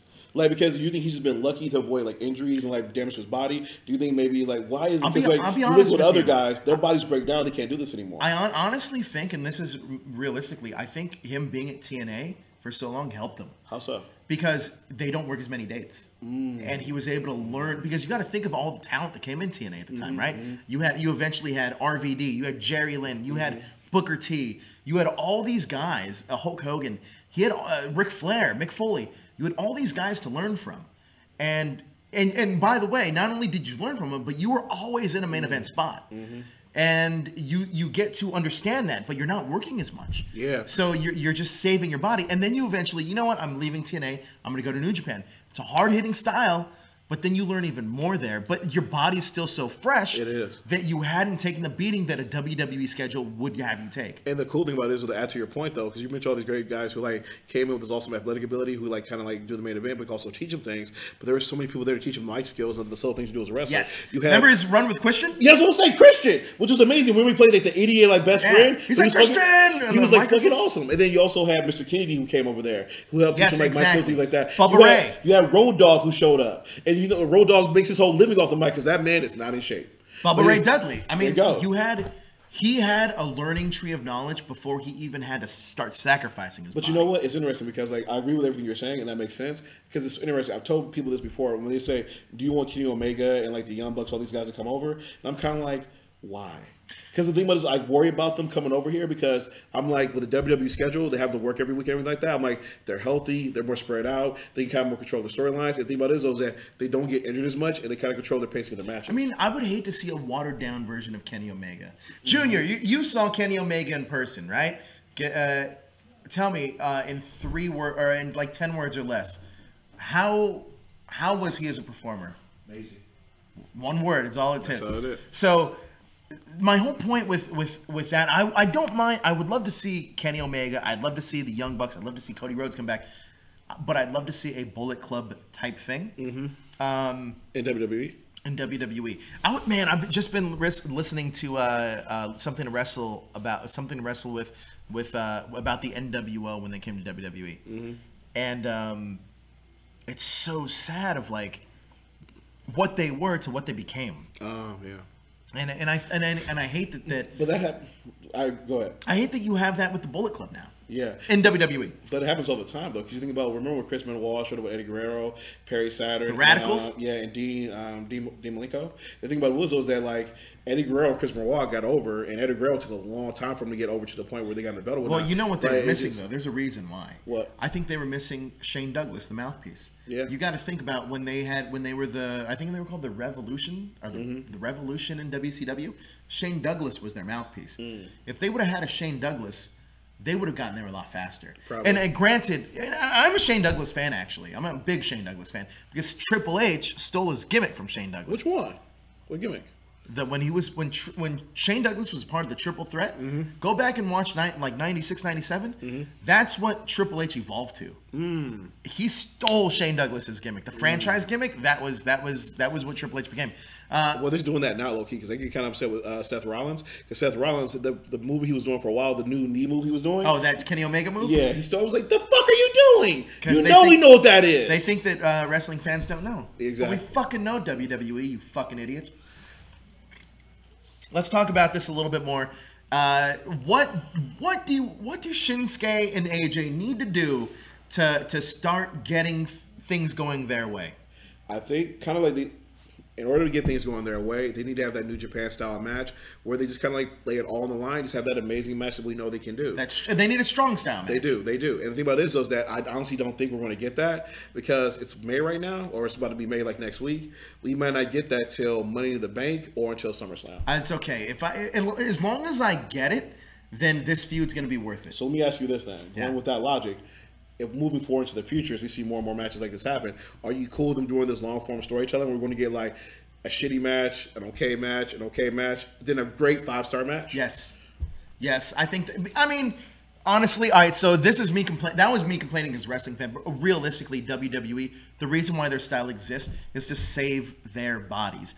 If they were going out having a New Japan match every single night, they would be dead. They can't do it. So I'm okay with them pacing the feud. Yeah. And I'm okay. But the great thing about this feud, what I like a lot about it though, is because very little of the story is being told through promos and vignettes. It's all told in the ring. Yeah. So it's all told usually in the matches or even what happens in run-ins and stuff like that. But it's told so well that these two guys aren't necessarily having to wrestle each other all the time in order to get that point across. And to support you with the whole WWE style thing too, because what you got to remember though, some people are like, well, why can't they just do it like every pay-per-view? Right. You can to a certain degree though, but you got to remember these guys have to go to Raw and SmackDown, and they're in the limelight, so they have. And they got to go to house shows on the weekend. Exactly. So because of that WWE work schedule, if you go and put your body on line and like Backlash, guess what's going to happen? You're going to have to go to Raw, might have to go to SmackDown, might have to go to a house show. Your body needs time to heal. Yeah. That's how you get injuries. I But it's the same thing like we do on this show, on Hashtag Show. I mean, you think you get the best out of me on Star Wars? I mean, that's like my house show. That's why I'm just kidding. but yeah, so and then when it comes to like AJ Styles and Nakamura, like again, I'm hoping by that Money Bank in SummerSlam we get that awesome match where they're going to lay it online. And you're right, all the storytelling will be done in the ring, but it's also be done in subtle places, other places as well. So you know how Shinsuke has that awesome music. They changed his music. Did they? They did. And so if you change it now, there's like this Japanese rock band. So you know how it usually goes in, so it always explains, oh, you can't do that anymore. Really? It kind of goes to the whole party. There's like rock band like singing his theme and everything like that. They set the violin down, pick up the guitar, start going at it, gave him a whole new theme. So you can get that was like, oh, he's a heel now. That's good. And then his interviews now, he's no longer that nice Shinsuke who's like all suave and never with the ladies. He cut an interview where he's like, where Renee was like, why did you do this? He's like, sorry. No speak English. I love that. And then walks away. It's like, the fuck are you doing? Shinsuke, this is gold. So Shinsuke on the mic for saying so little is doing really well. All right, let's move on to the next thing. Brock Lesnar against Roman Reigns for the Universal Championship. Go back for one question. Just one question though, because you know Shinsuke was a face for a while. They had a feud with gender or whatnot. Had they left Shinsuke as a face, hypothetically, had they left Shinsuke as a face, do you think he would have began to decline? No. In popularity? No way. How come? Because his in-ring work speaks for itself, and then his character is over. Like you can, this is why I will always credit workers from Japan that are in the WWE, is because it's somebody like Asuka. You have to get over on your ability because you can't necessarily get over on your mic skills. And I think that Shinsuke as a face is something that people. He was so unique. He's not an underdog, but he was more like a man. They always described him in New Japan as a mix between Michael Jackson and Freddie Mercury, and he is the embodiment of what a charismatic ball of energy is. Now, people can say like, "Oh, he's the most charismatic worker there is," but how can you be charismatic without speaking?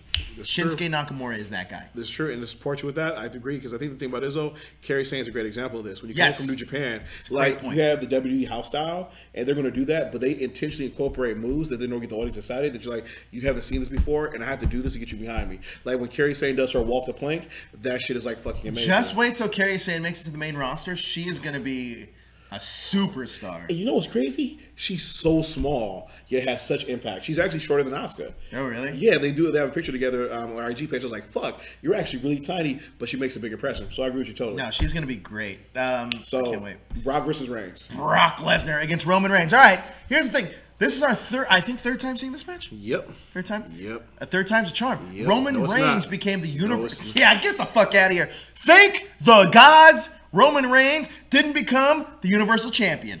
Brock Lesnar won the title. That's his reaction when he finally didn't win either. He's like, I will say this, though. You made a point earlier on in the show where you said you get invested into a character and people care. People do care about Roman Reigns. They care about him losing, though. What do you think? What says you about Roman Reigns not winning the Universal title this time? I mean, we kind of expected it because, like, honestly, once the house show vibe started going, I was like, that belt's not changing hands. But I was interested to see how this was going to happen because I knew they were going to do the WrestleMania finish. So the way they ended it, though, was kind of interesting because they are also doing long-form storytelling here. So at WrestleMania, Brock had to do the 5 F5s just to beat Roman. Tonight, he did the F5s, he did some other stuff. And again, couldn't really beat Roman. In fact, this is the first time we've seen it. Heyman had to get involved and help him cheat. So Heyman had to open the gate for him, try to get Brock to walk through the gate. Roman stopped him, and then Heyman throws a chair in so Brock can get it. And then at one point, Roman's getting out the gate. Heyman comes running by, slams the gate in his head. So Heyman's getting involved now, so things are getting like serious and desperate for him. Craig has a question. Do you guys think this match is worse than the WrestleMania match? No. No. The WrestleMania match. Better. This has a better finish. Yeah, because honestly, for me, I'm not a blood guy. I know people say, there's blood. It's amazing. I'm like, I really don't care. I'm only a blood guy when it makes sense. Yeah.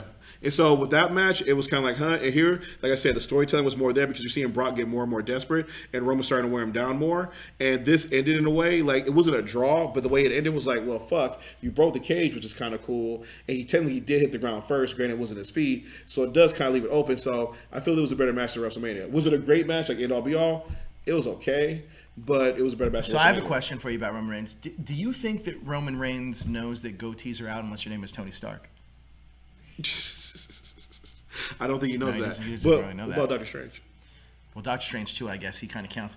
Unless you're in the Marvel Cinematic Universe, do you think he knows that he looks like a villain from the 1970s? I don't think he does. All right, I don't well, think he does. Roman, you look like a villain from the 1970s. You need an eye patch, Roman. Maybe that. You actually look like a modern day Kevin Nash, and the only thing that puts not you as cool. You're not as cool, but you're better in the ring. Hey, Roman, let me just talk to you for a second. Just you and me, buddy. You look like a modern day Kevin Nash. You're not as cool as him, but you're better in the ring. However, Roman, we don't want to cheer you. And here's the thing: you're better off with us booing you. I think you need to go back and talk to Daddy Vince and let him know. You know, I really want to be a heel, Vince. Like, it's just not working. Roman, there was a time where I believed in you, but you had 2 other guys with you. Solo, not so much. Well, I do not want to see you hold another piece of gold. I don't care if you have a tooth removed and it's a gold piece of metal in your mouth. I don't want to see you with another piece of gold for a very long time. Roman, you're better at chasing a title than you are holding a title. And, come on, a spear and a fucking Superman punch? Let's be real. At least, you're not electrifying. You're not like your cousin, nephew, whatever he is, The Rock. You're not even as entertaining as your other relative, Nia Jax. You're just a guy that yells. And you kind of look like Aquaman. That's all you got going for you. Other than that, though... Believe that. Yes. Other than that, though, Roman, I wish you the best. And if you become heel, I'll become your fan. Hashtag Joe. Any thoughts you want to add in? I think you said it all. That's why I agree with you. He needs to be a heel. People are booing him. And when they talk about John Cena not becoming a heel, John Cena doesn't become a heel because they give a great reason. He gets some of the most Make-A-Wish Foundation requests. In addition to that, kids literally love him. That's the reason why when you go to an event... Literally love him. That's a true story. Yeah. That's a true story. Like when you go to an event, you hear, let's go Cena, Cena sucks. You'll know Let's be honest, man. If John Cena walks to this store right now, it's not like you're going to be like, John, you suck. Oh, no. John? No, John's fine with me, but I'm saying when you go to an event, though, when you hear Cena sucks, that's the adults. When you say let's go Cena, that's a lot of happy kids. Yeah. So there's the exact reason right there. But with Roman, though, every time he comes out, you just hear the boos. And it's like, well, fuck, if you're going to get booed anyway, you become a heel. Let me ask and you you can question. do so, as a heel, guess what? You still make money because you're going to sell shirts. You can't sell shirts as a heel. Kevin Owens sells shirts. He might be the only one. But Chris Jericho made a great example. He doesn't actually sell merchandise when he's a heel. Did you know that? Oh, I didn't know that. Yeah. But I know KO does, and let's see, Randy Orton does, and still got the Viper shirts out. But Let me ask you a question. Do you think Roman Reigns deserves his spot? Is the real question. So let's be real here. When I came back into wrestling, I came back into wrestling right when Roman won that Royal Rumble. It was going on that Brock Lesnar run. And over the last 2 years I watched, I will give Roman credit. His in-ring ability has gotten better. He's been able to put on good matches, and he does evolve things. He's like, he used to just do like the Superman punch and the spear and brawl, whatever. But he's got the drive-by. He's got some other finesse things he's been able to do now. He does know how to like add things to his style. He has been working to get better in the ring. However, In ring, though, weakest member of the Shield? not maybe the second. Who do you think's the weakest? I'm trying to think about it right now because honestly, it's not that Seth. Seth is better in ring, but I'm trying to think about Dean. I think Dean's better. I'm trying to think about what Dean does. I think Dean's the best. Dean jumps off the rope with the elbow. He does the thing where he goes in the ropes and comes back But in. you know that. why? You know why? But what else does he do? Here's why I think Dean's the best, though. It's the storytelling aspect of what he does. When you think you got Dean beat, it's the storytelling of like, oh, he might win. But he couldn't pull it out. So here's the thing. If I was thinking about just in-ring ability as far as like movesets and blah, blah, blah. Seth. Yeah, it's like Seth, definitely. As far as Storytelling, I think it's Dean. Dean's better. And then Roman's like his in-ring ability has gotten better. His storytelling, and it's okay because the problem is though he's always booked to win. So it's like there's no storytelling to do that. Well, here's another great point. Is he the weakest member of the Shield on the mic? Hell yes. Yes, absolutely. Yes. That's the question. For the longest time, he had 2 words he would say. We're going to do all the talking. You just come and say, believe that. And then the problem is that they put him by himself. Now, let me ask you this, though. Do you think Roman may have gone over had they paired him with another person like they did with Brock Lesnar? No, but you know what well, yes, I absolutely do. I think if Roman became a Paul Heyman guy, Roman would get over. But not only would he get over, I think Roman as a heel is where WWE needs to go. Mainly because I feel like they're lacking a lot of heels right now. They are, and the problem, and I agree with you, because the problem with it is that if Roman became a heel, you always have somebody to boo. You have a villain, you put the belt on them, and then guess what? You have someone who's actually hard to beat, but can also cheat at the same time, so it makes for good matches. And then he's there every fucking week, unlike Brock Lesnar, who's only there every 3 months. And then the best part about that too is that like then you can have some Braun Strowman go against somebody, because Braun Strowman, you wanted Braun Strowman to be a heel, but Braun Strowman's just too fucking amazing. He's flipping shit over. He's pulling grappling hooks out of nowhere. Who the fuck has a grappling hook as their wrestling like add-on? Batman. There's my biggest fear about Braun Strowman though, is where do you go from like he doesn't have any heel competition. Honestly, the only person I would love, and this is what I used to think about Brock Lesnar. There's one dude that I would love to see against those guys, but taken seriously. Who? Cesaro. Because that guy's a fucking powerhouse. No. He can do anything. Dude, Cesaro was so fucking amazing. There's a great match he had. It was about a year ago when they were going against the New Day, and it was like another tag team. I think it was the Usos. And there's a moment that you can find online on YouTube where Cesaro does like 8 moves, where he like clothesline one guy, flips out the ring, curves, jump stops on another one, does another move, does this one, and then jumps back ring. You're like, how the fuck did he do that? And I totally agree with you, because I think honestly, the problem with Cesaro is just one. It's mostly his gimmick. It's like the music sucks. This is one of the things where I think that Vince does hold him back. That's one of the ones where it's like Vince is totally holding this guy back. But you know why though? About 2-3 years ago, there was a match between it was the match between Randy Orton and John Cena, and he actually came out and said, and they got it on record, he should have said it, is that he said, "I'm tired of watching John Cena Randy Orton matches. Other people need to get pushes." Really? He said that shit, and ever since then, he's kind of been in the doghouse. You know, he's now starting to get out the doghouse. Here's the thing with Cesaro, man, though, is that I always thought that when they were building up a person to wrestle Brock Lesnar, that they were eventually going to go with Cesaro. Yeah, and then Cesaro and Lesnar, it's like, this guy can go, and this guy can match you in strength. Exactly, because the thing about it is, what people don't actually know, Cesaro arguably is the strongest person in the WWE locker room. He's a freaking monster. Like, he's like, his bench press, his deadlifts, all those things are off the charts. He's actually really smart, too. He's super intelligent. He can speak like 7 languages. Exactly. You know, he can tell a story in a match. He's charismatic as shit. And he's from the Ring of Honor system. Mm-hmm. Anthony Butizzo, motherfucker's OG nerd. Have you guys not noticed that if he comes out, they do the bar? They're doing fucking fusion. Yeah, they do the fusion. Like, seriously, though, it's Cesaro's fucking cool. And Anthony Butizzo, he's just honestly, like, good guy. Fans who meet him love him. So Anthony Butizzo, like, I agree with you. Cesaro should be getting a push. He's just a heel, face, whatever. And he's good looking. He looks good in a suit. That's what Vince likes. I would just say the one thing he needs to do is he kept letting the ball grow in on the sides. Yeah, you got to keep shaving that every week. Man. But Cesaro is a man's man. He is. And he's somebody that ladies like, and he's somebody that can get over. Like, it's weird. Like, we just brought back Bobby Lashley, and that's cool. Bobby Lashley's dope. I love Bobby Lashley. But the thing about it is, though, is that, like, yo, you got a white Bobby Lashley right there. Wait, was Bobby Lashley in the Greatest Royal Rumble thing? Yes, he was. Okay, good. Yeah. Let's move on to that. We have the Greatest Royal Rumble with the Greatest Royal Rumble moment. Just one last thing, though, before we leave Brock and Reigns. What do you think? So Brock has literally had the belt for a year now, a year and going some days. Yes. Prediction: what do you think he's going to drop the belt? SummerSlam. SummerSlam? Yeah, against Bobby Lashley. Against Bobby Lashley? Let's call a prediction. Who do you think it'll be? Okay, I agree. I think it'll be SummerSlam because Money in the Bank feels too small. I think it'll be SummerSlam. And like Bobby Lashley's a great choice, but if I had to choose, I want Braun. Oh, Braun's probably a good choice. I don't like Braun, though. I like Braun. Braun's fucking hilarious. Like, he's funny. He knows how to sell stuff. He's got physical comedy. He's his in-ring ability has gotten better. Like, his new thing is this Godzilla dropkick, and he had a great match the other night against Sami Zayn and Kevin Owens that was fucking phenomenal. It's turned into a meme online. My whole thing with Braun is I don't think he's quite ready for the position they're putting him in. Not yet. He's not ready to be a WWE champion. I don't think his in-ring. He's not a guy that I want to watch for 20 minutes wrestling a match. That's just me, though. I don't want to see Braun. And then they haven't really built anyone up to beat him. See, the thing about this is that I like Braun and I enjoy his matches. The thing about this is, like, no matter what scenario they throw him into, he actually always comes out looking good. Even though he lost against, like, that Brock Lesnar match they had, it was still a good match. Because it's Brock freaking Lesnar. Exactly. And the thing about this is that, like, and then his tag team match that we had with Nicholas at WrestleMania, I know hardcore fans didn't enjoy that as much, but I still found that to be hilarious. When he goes in the back and starts tearing up shit. You mean Chad Gable? There it is. That was like fucking good too. Like I said, the grappling and stuff like that, he knows what to do. And we're gonna talk about tonight with the 50-man Royal Rumble. He has some great spots there tonight too. So I'm cool with Braun. Let's talk. I will say this though: when you get the belt, you have to be the face of the company.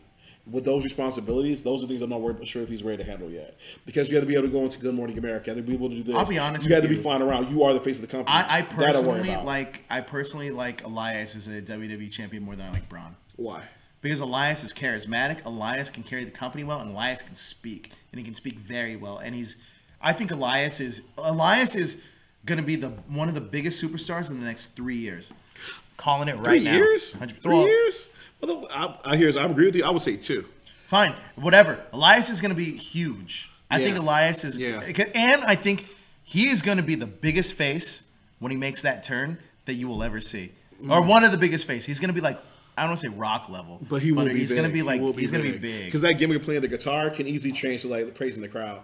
And I agree with you. And I would say the only thing Elias is like the weakest thing he needs to work on is his in-ring ability. He's got a great look. His body's great. I think he's better than Braun. See, the problem with Braun is though it's kind of like Shaquille O'Neal. It's like Shaquille O'Neal is like fundamentally sound. He can do some great stuff, but his body helps close a lot of gaps. Whereas you look at like Kobe Bryant. Thing about it is though is that. Elias has a Kobe Bryant type body. He's more skilled than Braun right now, but Braun's body makes up for a lot of it. Elias needs some more things in his wheelhouse. Maybe. I think Elias is going to be the breakout star of next year. I hope so. Like he's a good guy and he's doing some great work right now in his heel gimmick. And Walk with Elias is fucking over. That new WWE is great. All right, so on to the 50-man Rumble. My God, it was so long. Well, you know what? I really, for the life of me, I really thought Apollo was going to take it. I thought, you know what? I thought Braun had a chance if he could just get by Apollo and Mojo Rawley. I think then you got a chance to win it. I agree with you. I owe Junior $1. I bet on Mojo Rawley again, and fuck, he let me down. Yeah. Come on, Mojo. Yeah, he did win the Andre the Giant Battle Royal. Oh yeah, that's I also thought so many places. Sin Cara definitely had a shot. He had a pretty good fighting chance in this, and possibly even Chad Gable. I think. Honestly, my pick once he came out, I was so surprised he was there. But when he made his return after such a long hiatus, I mean, to see this veteran return back to a WWE ring, Goldust, I was ready for him to do. No, not Goldust. Hornswoggle. Oh yeah, Hornswoggle. He was coming with tadpole splash all day. The only confusing thing about Hornswoggle, I confused him and Rey Mysterio Jr. because I think they were both wearing green. There it is. Let's talk about some of the highlights. Your favorite highlight came in this match. It was Titus O'Neil. Oh, so hilarious, so hilarious. So Titus O'Neil, they play his music. The wheels go do do do. He comes out like whoa, whoa. He starts running towards the ring and he trips. And I kid you not, you can't even plan this. Trips and slides under the freaking thing. And you can kind of tell that it wasn't like a planned bit because the announcers are like, and here it comes, oh my God, did that just happen? And they're just like laughing about it. And the camera cuts away, lets you know it wasn't a planned bit because like, oh, something's going wrong. Go to the ring. But then the announcers start asking for replays. They asked for 1 replay. They asked for 2 replays. They have like 5 replays of Titus falling and sliding underneath this ring. It was so hilarious. I mean, realistically, the only good part about the Greatest Royal Rumble may have been this moment. Yes. This is going to be played forever, I think. It will be. Oh, my God. Especially in the back. You know, in the back, they were just dying laughing watching this. Poor guy. This guy is going to be known not as a great dad, not as a great ambassador for WWE. Not for Titus Worldwide. But the guy that tripped at the Greatest Royal Rumble and flew under the ring. It was so good. And then I had to give, like, honestly, people crack on Michael Cole and his, like, bad commentating, but he had some of the most hilarious, genuine, like, commentation today. He was like, I don't care what you say. This is now the #1 moment in WWE history. Not Daniel Bryan going the longest time to Royal Rumble. Not Shawn Michaels going from bell to bell. No. Or not Stone Cold Steve Austin winning 3 Royal Rumbles. No, it's Titus O'Neil. Take that, Stone Cold. I was like, oh, my God. Michael Cole is amazing right now. This is the best moment, I think. This is worth it, though. Oh, it was so good. This is the moment that makes it all worth it. It was so awkward because he gets to the ring, he starts trying to work hard, so people ignore it all. Like, you just fell to the ring. You just fell to the ring. I got to rewatch this moment because I want to see if anybody like saw Titus and just started dying of laughter. Like in the ring, like you see like Rey Mysterio's like, oh God, like, dude, you got to throw me out. I can't contain this. I'm gonna shit myself. Like imagine. Like, I think this is great. I can only imagine Rey Mysterio, like, luckily he had a mask on. He's just dying of laughter as this dude fell right on his face and slid under the ring. Poor guy. Oh, so hilarious. So Man, good. that just killed your push. Did you even have one, though? Did he ever have one? You know what? Maybe this makes him a superstar, though. And maybe he does this every time. So it comes like his Rusev day. He runs out the ring, falls under, the crowd goes crazy. Yeah! Maybe this is his thing. I mean, he was coming full charge, tripped, flew under the ring, and then tried to recover and came back in the ring. It was embarrassing. So good, so good, so good. He should have just came from under the ring, yeah, like the Undertaker. Oh, or like Kane used to? Yeah. Like, raw Titus! He ate it so hard. Poor guy. What other highlights were there? Okay, who were some of the highlight people that were? Chris Jericho was in this match. Yeah, so Chris Jericho showed up towards the end. I think it's crazy that Titus O'Neil falling on his face is a bigger story than Chris Jericho being in this match. It is. So Chris Jericho showed up with a scarf. He cut a great promo earlier. He thought about putting people on the list and everything like that. It was good. It was hilarious. And honestly, like, he was mainly in this match to like feud with Kevin Owens. And to be honest with you, Kevin Owens is like kind of the unsung hero of this match because he had a lot of great like feud energy with people because he was feuding with Daniel Bryan, he was feuding with Shane, he was feuding with Chris Jericho, and like again, unlike anybody else, like he was like leading the charge. So when Kevin Owens gets in the ring, him and Daniel Bryan and Shane, he goes with Daniel Bryan. They have them going back and forth, and then Shane comes down. Like, Shane's in this? Comes out the money, gets in the ring. Shane looks at Daniel looks at Shane, and they look at each other, and they both look at Kevin and was like, get him. And they started like attacking them together. So that was awesome. It led to some great moments there. As I said, Chris Jericho came out, but he was only there for a moment though. He was there for like 5 minutes. He came in, beat up Kevin Owens, put him in the walls of Jericho, and then Braun got him by the throat and threw him out. Fans loved it, but it was cool. Who was the sumo? Shane did a nice coast to coast. The movie still from Rob Van Dam, yeah. That's exactly right. He did a coast to coast on Braun, which like knocked him out for a while, put him underneath the ring. Why do we call it the coast to coast? It's the Van Terminator. I believe it's the coast to coast. I believe it's the Van Terminator. I believe Shane calls it the coast to coast. I believe Shane stole it from Rob Van Dam. I believe Shane's the only one working for the company still. That's WWE for you. Walk with Elias. All right, let's see what else we got. I see here. It was kind of weird. So with the 50-man Royal Rumble, we were talking about like where the hell are they gonna get these 50 people from? And you would think they would tap NXT, right? So you think, okay, we might see some Adam Cole show up. We might see some of these other guys show up. We saw some D-list players. Like we saw some just really big guys that just showed up for no reason. Did Gilbert show up? Like it was a Gilbert looking guy. I don't even know what his name was. He was like this tall guy wearing black trunks and like bright and like all shiny and crap. He showed up and was like, "Why are you here? What number was Baron Horowitz?" Oh, you mean Baron Corbin? Yeah. And Baron Corbin showed up, did a nice little bit with the Rey Mysterio, gave him the deep six Any and everything Brooklyn like that. No, I wish though. Our nostalgia returns were Mark Henry and Hornswoggle. Other than that, though, we didn't really get anybody else. Hey, the only reason I say they brought Hornswoggle is because the fight was cheaper because they just put him in the overhead thing. That's messed up. What about this? Wait, true story though. They used to do that to him. Really? No, he did an interview because I actually like Hornswoggle a lot. There's some great videos of him doing interviews on YouTube. He talks about it. Fucking JBL and what's JBL's partner Farouk? They used to put him in a carry-on and take him to the airport. That sucks. Yeah, so that's what we're gonna say that. So again, Hornswoggle, all respect, dude. But fuck, they used to bully him. I'm sorry. What happened about this Bobby Lashley almost killing Big Cass member? Holy shit! Okay, so this is crazy. So you know how Bobby Lashley goes up for suplex? Yeah, suplex, right? He holds him up there and he does the counting and everything. He goes and tries to put Big Cass up, but Big Cass, I'm not sure who fucks it up, but he really can't do it. So he tries a second time and instead just comes down with a pile driver on Big Cass's neck. And Big Cass is like fucking laying there. And the ref immediately comes over like, dude, are you all right? And Cass just rolls out like, the fuck I am. And it's just like, it just looked bad. So they had to take a minute, like take a breather and everything like that. And Bobby had to pretend like it wasn't like, that wasn't the spot that was supposed to happen. But yeah, he almost like fucked up Big Cass. Really? Luckily, Big Cass got back in and finished the match, but fuck, it looked bad though. He needs to get checked out, yeah. Oh, that's going to stifle that Daniel Bryan Big Cass feud that I was so looking forward to. Yeah. Man, what are the key moments? Any other big botches? Really wasn't a botch. Like so there's a moment where Daniel Bryan gets the Iron Man of this match. He came in at number 1, stayed in towards the very end, break the record. He's now the longest person in the Royal Rumble. And it was really cool because everyone started cheering like, holy shit, Daniel's going to win. Holy shit, Daniel's finally going to win. And you have to keep your mind like, the fuck is he winning? He got a trophy? It's like he gets a shot at the title. They want a belt, right? Yeah, it's like a trophy and a fucking belt that came out at the last minute. But it's like you get a title shot or anything. But anyway, so he's going. But there's a moment though where what's the dude's name from NXT? Baron Corbin. No, the dude who's part of Undisputed. Hulk Hogan. Robert Strong comes out. What is this title called, by the way? It's not a title. It's a trophy. Why do all titles now look like the Universal title or the the WWE title. I'm gonna take it up a notch. Why do all the Universal titles look like different flavors of Hawaiian Punch? They do. Not only that, but I hate that like they're just coloring the titles. They are now. It's just lazy. I mean, and it's weird. I'm looking at that. What? I mean, I guess because it was for Saudi Arabia, so they put the palm trees and stuff on there. So that's the reason why those things are there. And that makes I sense. thought I got that with the swords. Yeah. That could be the Californian title. That's what I thought too when I saw the palm trees. But yeah. So anyway, so there's a moment where Eric, What is this called? the greatest belt. No. What's it? The greatest belt, right? Greatest Royal Rumble championship. Yeah. Is this going to be defended like a title, or is this like a trophy? They have not said yet. They kind of popped up the last minute. I thought they just got the trophy, then Braun got a belt. There. This is a Vince McMahon idea. Okay, so Daniel Bryan is like fighting like strong, and he this moment like so. Junior, correct me if I'm wrong. He gets thrown into the steps or whatever, and gets his chest all scarred up like it looks like hamburger meat. It's like all red. The commentators are talking about it every time they cut him. Like, oh, his chest is disgusting. It gets to the point where they stop cutting to him as much because it just looks that bad. So it looked like hamburger meat. It was terrible.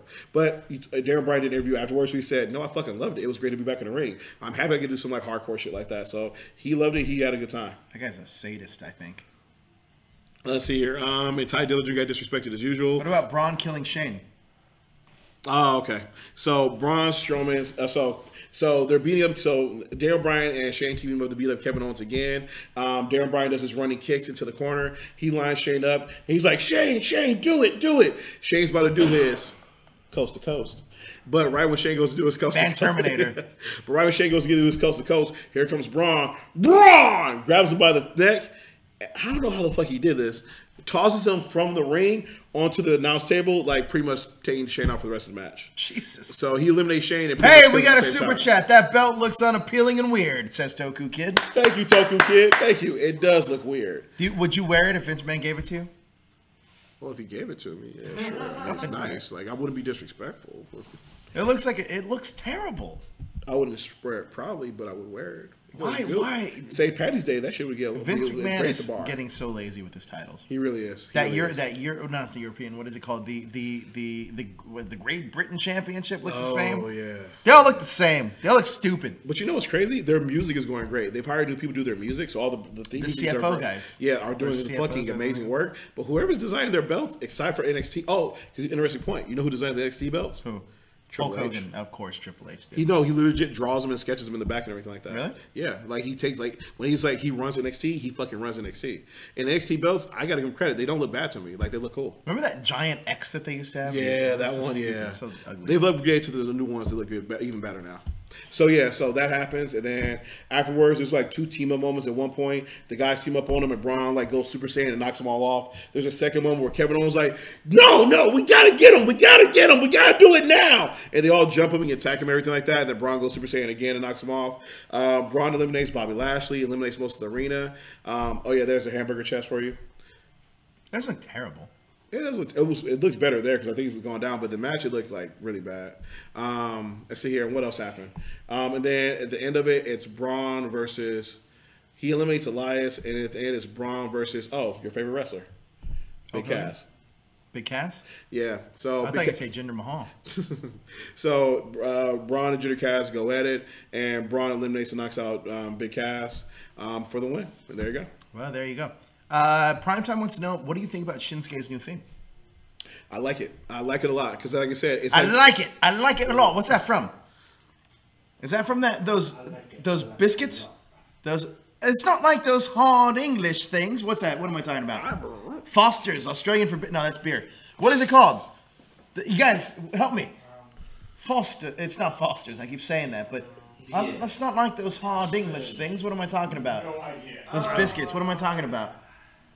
Come on, pop culture. We're pop culture, geek pop culture here. I don't remember. You know what I'm talking about? I don't know. It's the English muffins. It's not English muffins. I liked it a lot. Wait, what they're asking about again? He's playing it. What is it? That's this new thing. Oh, the new thing. Sounds exactly the same. Yeah, but it's like, you know how it opens. Is that in English? No. Interesting. Yeah. I like it. It stops, like they said, it stops the audience from singing along, so it gives more of that heel vibe and everything like that, and it fits him because he's a heel. And I'm like, that was smart to have new theme music ready for him like that. And I don't know who that Japanese band is, but it kind of gives like still a shout out to his heritage and his culture. Gives him a shot. So, J-pop? Yeah. It's not like those hard English things. What the fuck am I talking about? So yeah, I like his new. So as a question, I like his new theme. It adds to the story, helps build it up. We have to Google this after. You're going to keep thinking about this. I'm thinking about it right now. I don't know what it is, but I remember it. English muffins. They're like English muffins, guys. What the fuck? Toaster biscuits? No. Australian English muffins. That's Australian toaster biscuits. that's not what it was called. That's the only thing that's coming up. It's not like those hard English things. I don't really remember. I'm gonna type in. It's not like. Continue. I'm gonna type in just that. All right. So yeah. So Shinsuke's new theme, I feel, is really good. It helps build up his character. It helps build the storyline of him being a heel right now, which I hope continues for a long time. Because as we talked about earlier, he's charismatic no matter what he does, and honestly, he's a really great heel for AJ Styles. So yeah, that was it. Maybe they are called Australian toaster biscuits. Yeah, maybe. Let you guys know we have 3 producers right now, all trying to look this up. This is what I do. They're all close to their phones and their laptops trying to figure this shit out. It's not like those hard. Nobody remembers this except me. All right. Anyway. So let me ask you this question. Yeah. Greatest Royal Rumble. Should this be a yearly thing? Should it be a yearly thing? Yeah. It should be a yearly thing in a different country. Yes, I'm okay with that. I'm okay with that. If we do like Japan next year. Ooh, that would be so dope. And get some of the New Japan guys in the. Yeah, like a couple cameos here and there. I'll be totally down with that. Now let me ask you this though. So the problem with this though is, as I told you, going through here, no belts really changed hands. A vacant title was grabbed with the tag team championships. Most storylines didn't really progress that much forward. They were mostly kind of stalled. But cash grab. Think about this for a second. Vince McMahon's a genius. Yeah. And I'll tell you why. This is you're right. It's a glorified house show, right? But you're able to get new subscribers because you can promote a 50-man Royal Rumble, the greatest Royal Rumble, and the card on paper is stacked. It is, right? So it's WrestleMania level ish, right? So you can promote that, you can do that, and it's a shit show. You kidding me? You're a genius.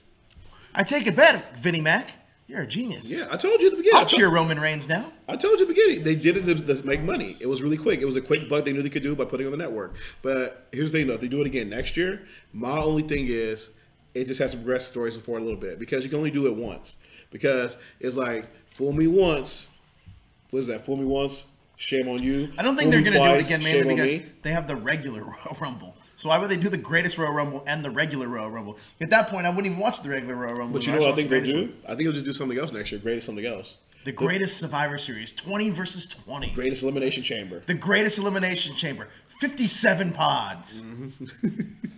I actually kind of want to say, how the fuck would they just all be stacked up and shit? It's like you go to the top, elevator, right? And like it opens, through. you have to like jump out. You're just like, fuck that, you win. Like I don't know. But yeah, but actually, I did kind of like it though. It was cool to see them go to another country. It was cool to see this on TV. Let me ask you this though, real talk. Because actually, I call it a glorified house show, but one of the things I'm always sad about is I love house shows. Yeah, I don't get a chance to go to them because they're always around cities. Do you think they should put house shows on the network? No. How come? Because it's a precursor to what you're going to see for pay-per-views.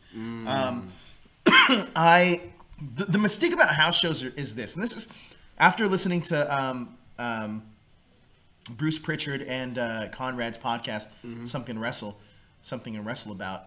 They make a lot of great points in there, which you don't necessarily see as wrestling fans. One of them is the reason why house shows even existed were to pair up guys to see how their chemistry was in the ring and work out the kinks before they got to the pay-per-views, right? I think once you kind of learn that and you kind of know that, I don't want to. Let's say that Finn Balor's next feud, he does a heel turn at a house show or something. I don't want to see that every single week. And also, when I was younger, I used to go to the house shows in LA and in Anaheim. So I would go to both house shows, and they were both the same exact show. Just trying to work out the kinks and stuff like that. Yeah, it was the same show. Let me ask you this, because that's a great point you bring up, and that's true because they do have to work out the kinks and everything like that. What if they did it like 6 months later? So like every 6 months, they just dropped a bunch of house shows on the network. I wouldn't mind. The only reason why I say it is because sometimes I want to see that. Like I know the stuff is going to happen in there, but I want to see some of the failed ideas. I don't want to see house shows as as much as I want to see those. Like when I was a kid, I used to rent the Coliseum videos. Wait, what are those? Wrestle. Well, dude, you never had this. When I was a kid, I used to go to the video store, and they had like Wrestle War and like I don't know, different WWE matches, right? But they were all matches from different house shows. Oh. Yeah, so it would be like one of my favorite ones of all time. I don't remember which one it's on, but it was Bret Hart and Owen Hart against the Steiner brothers. I swear to God, this is one of the best matches I've ever seen in my life. See, that's dope. I would love to see something like that. Like if they like. This is when Bret Hart was the world champion, and it was the Hart Foundation right before they broke up. Right when they were going to try to do their title run as tag team, and it was the Steiners. And for the first time, they disqualified both teams. The second time, they got counted out, and the third time, they just ended in a draw. Oh, it was such a good match. But there were these things like they would be like different titles like Worlds Collide, or WWE used to put out these things, or WWF at the time used to put out these Coliseum videos, and it was all different taped house shows from different parts of the country of just matches. I want WWE to start doing that again. I'd be on board with that. I would love that because as somebody who doesn't get to go to house shows as much, I would love to see like those videos so I can see what happens at house shows. Because I've heard about like cool matches they've done, like some of the women and some of the tag matches, and also some of like some of the fun things they do in the ring because it's a house show where they experiment and try out stuff. Like Braun Strowman playing Hotline Bling. Exactly. Like I do want to see not Braun Strowman. It was Elias. So yeah, I want to see cool shit like that. It's like let's see some fun to have because I mean we already get to see some behind the scenes stuff like when they drive and like Dinner with Three, which is also cool. The network, like guys, just make more money off of us. Well, here's another interesting thing, and I didn't know this, but did you know Hulk Hogan when he came back? Racist? Keep going. He is racist. When he came back to WWE with the NWO, do you know his first match back was a house show? Really? And it was against Rikishi. Bullshit. And he got the stink face. Bullshit. At a house show. Whoa, for real? Yeah. Were you there for that one? No. I was just listening to it on the WWE on the special that Wrestle Something to Wrestle. That's hilarious. That's cool. So I mean, those are things that like if WWE were to put out these compilation videos of different house show matches, I'm in. Like, dude, I'd be down for it. Because the cool thing about it is that once you start doing that, you can do it for the NXT house shows too. Yeah. And I've heard that NXT house shows are a little bit more intense because like ever since that Samoa Joe, Finn Balor, like they trade the belt there at a house show, people like take it a little more seriously now. Yeah. I would love to see that. Maybe you get that AJ and Shinsuke match that you wanted, or anybody that I've wanted on a house show. Exactly. And then I would love to see the ratings there too, because I'm pretty sure like every once in a while they're like, hey, let's just see how far we can go with this. Dave Meltzer can start rating house show matches that might make 5 stars. But I mean, the cool thing is too on house shows, you get to see mixed matches of wrestlers you don't necessarily see wrestle. Like you would get to see like a Jeff Hardy and an AJ Styles. You know what I mean? Like you get to see that kind of stuff. Let me ask you. So we're gonna play a little game. It's called Johnny Books It.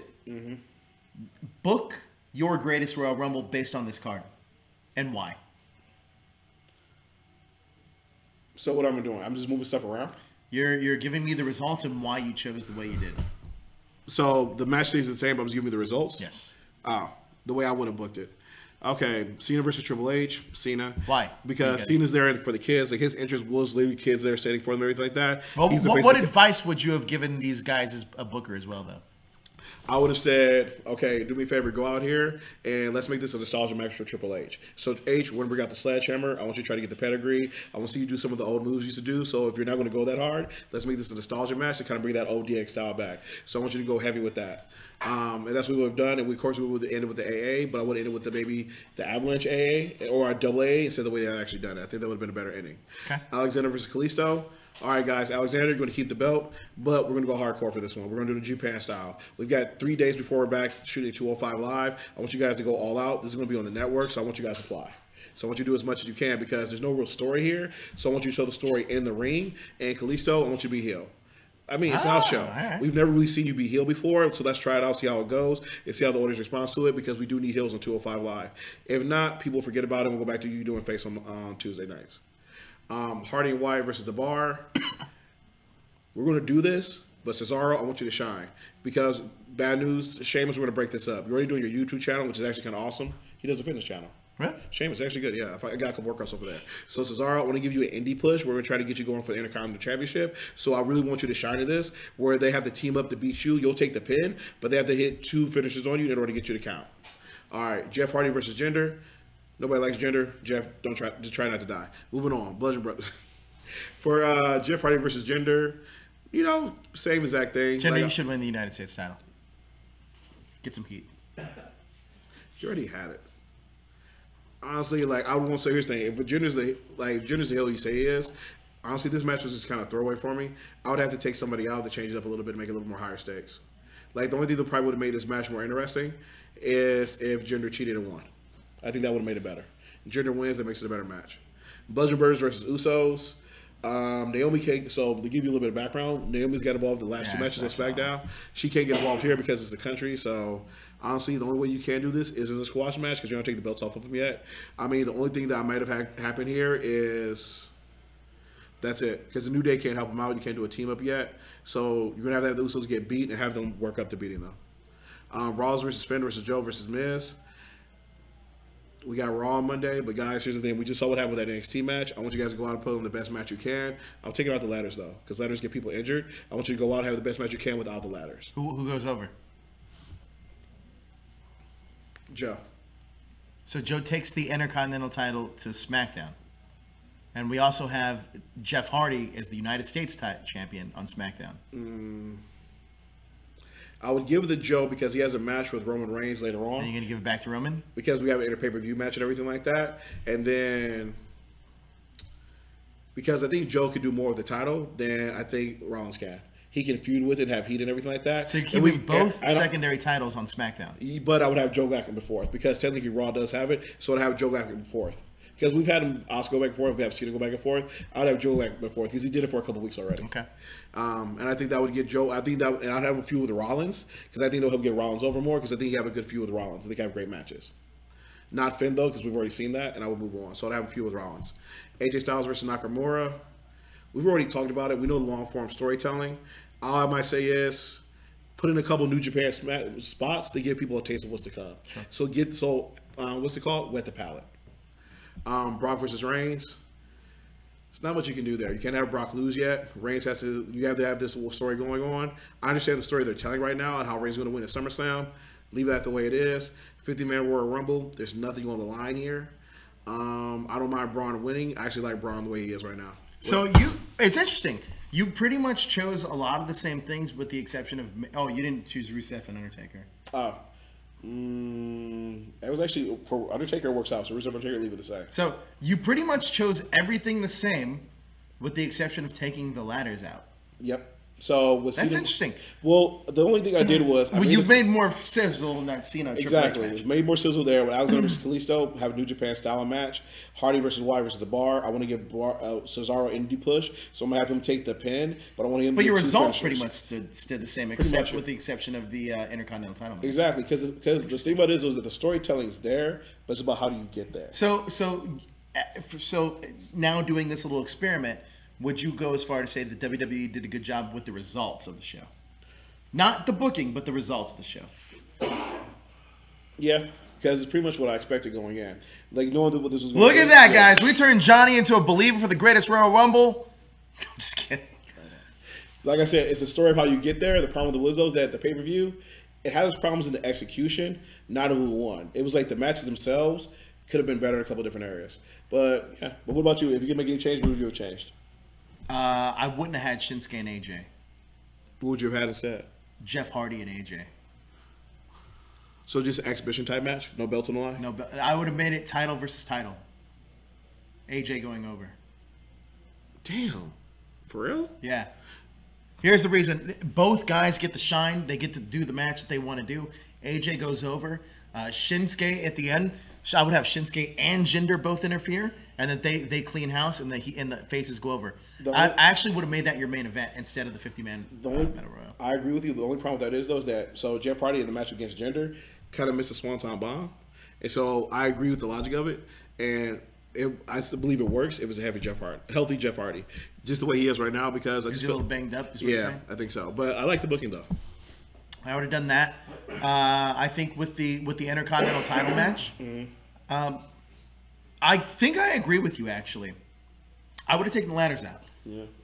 Just to save everybody's life. And you put a better match without them. Bludgeon Brothers, same way. Hardy's versus Wyatt. Hardy and Wyatt versus the Bar. This I would have done a little differently because that wouldn't have been the Bar and that would have been the Revival, and I would have the Revival go over. I get to change people? Yeah, you change whatever you want. Oh, okay, go ahead. Alexander and Kalisto, I probably would have had the same. Cena and Triple H, I completely agree with you 100%. It should have went down the way you said. 50-man Battle Royal. I don't want Braun to win, but I feel like they're giving him the mega monster push, and I think he needs to win. Yeah. However, if you're going with somebody that can really go, I would have went with Daniel Bryan. I don't want Daniel. Seriously, I thought about that, but the reason I want Daniel to win, I want Daniel to win when it matters. I want him to win in January, so that way he can get that world win he actually deserves. Now, Brock and Roman, I actually would have done a false finish here. So what I would have done in this match, I would have given Roman the win. Mm-hmm. However, I would have had Paul Heyman come up to the ref and be like, "Oh no, it didn't. Like he cheated, and then restart the match, and then Brock win." Give Roman that taste, give him that taste, and then take it away, because that does two things. Number one, it has Roman on the high and then on the lowest low, and then it gives him it starts giving him a reason to feel like he's the underdog and start turning heel. I like that. And I like the way I like that because it elevates it too, because they kind of did that tonight by having Paul Heyman get involved with Cheat a little bit, but it makes it more apparent and shows more how desperate Brock is. He loses his cool. Roman Reigns starts losing his cool. That's I don't know if anybody remembers when Bret Hart wrestled against Diesel for the title at Survivor Series. But at the end of that match, Bret Hart outsmarted him. Diesel powerbombed him 3 times, and they were both faces. And then he did his heel turn. And you know what's crazy though? Like it's kind of weird. Like if WWE looks at their own history, when guys turn heel, they eventually go face. Yeah. It's like just have him go heel. He'll become face within a year. He will. Especially in this scenario. Yeah. Good job. I like it. All right, guys. Thank you so much for joining us for the greatest Royal Rumble. We're trying to figure out a day for when the next Call It in the Ring is going to be. I think we're settling on Fridays, but Fridays don't work for you, right? Is that trying to figure it out? Trying to figure it out. We'll figure it all out by next week, but we'll keep you updated. Stay tuned right here to That Hashtag Show. Johnny, where can everyone find you? You can find me on JohnnyP313 on Instagram and Twitter. You can find me in the THS hashtag chat room on Facebook, and I always can go there, talk with people and everything like that. And you can find me tomorrow on Hint Shit Hang Out, watching some Kamen Rider as well as some Power Ranger versus Lupin Ranger. So come and check us out there. But where can people find you on Free Comic Book Day? On Free Comic Book Day, which is coming up on May 6th, you can find me at Heidi Ho Comics. I'll be signing my books, Blackface and Brown Hand and Broken. May 5th. Is May 5th or May 6th? May 5th is a Saturday. May 6th is a Sunday. Thank you. May 5th. Sorry about that. May 5th, you can find me there. What about you, Joe? Where are you going to be on Free Comic Book Day? I'll be here in Manhattan Beach at the Comic Bug on Saturday, May 5th. And we'll be with Brennan Mejia and Ciara Hanna and a special announced other Power Ranger. And then also on Sunday at the Manhattan Beach Comic Bug in Culver City with Ciara Hanna and two more Power Rangers. Dope. I will also be... I was going to say something. I forgot. I'll also be I'm all around, apparently. May the 4th, I'm not going to be there. I'm going to be at the set visit for Captain Marvel. However, May the 4th Fest is going to be happening in Riverside, California. If you're a Star Wars fan, go and check that out. They are going to have Starless, what are the girls called? The Burlesque? Stargirls Burlesque.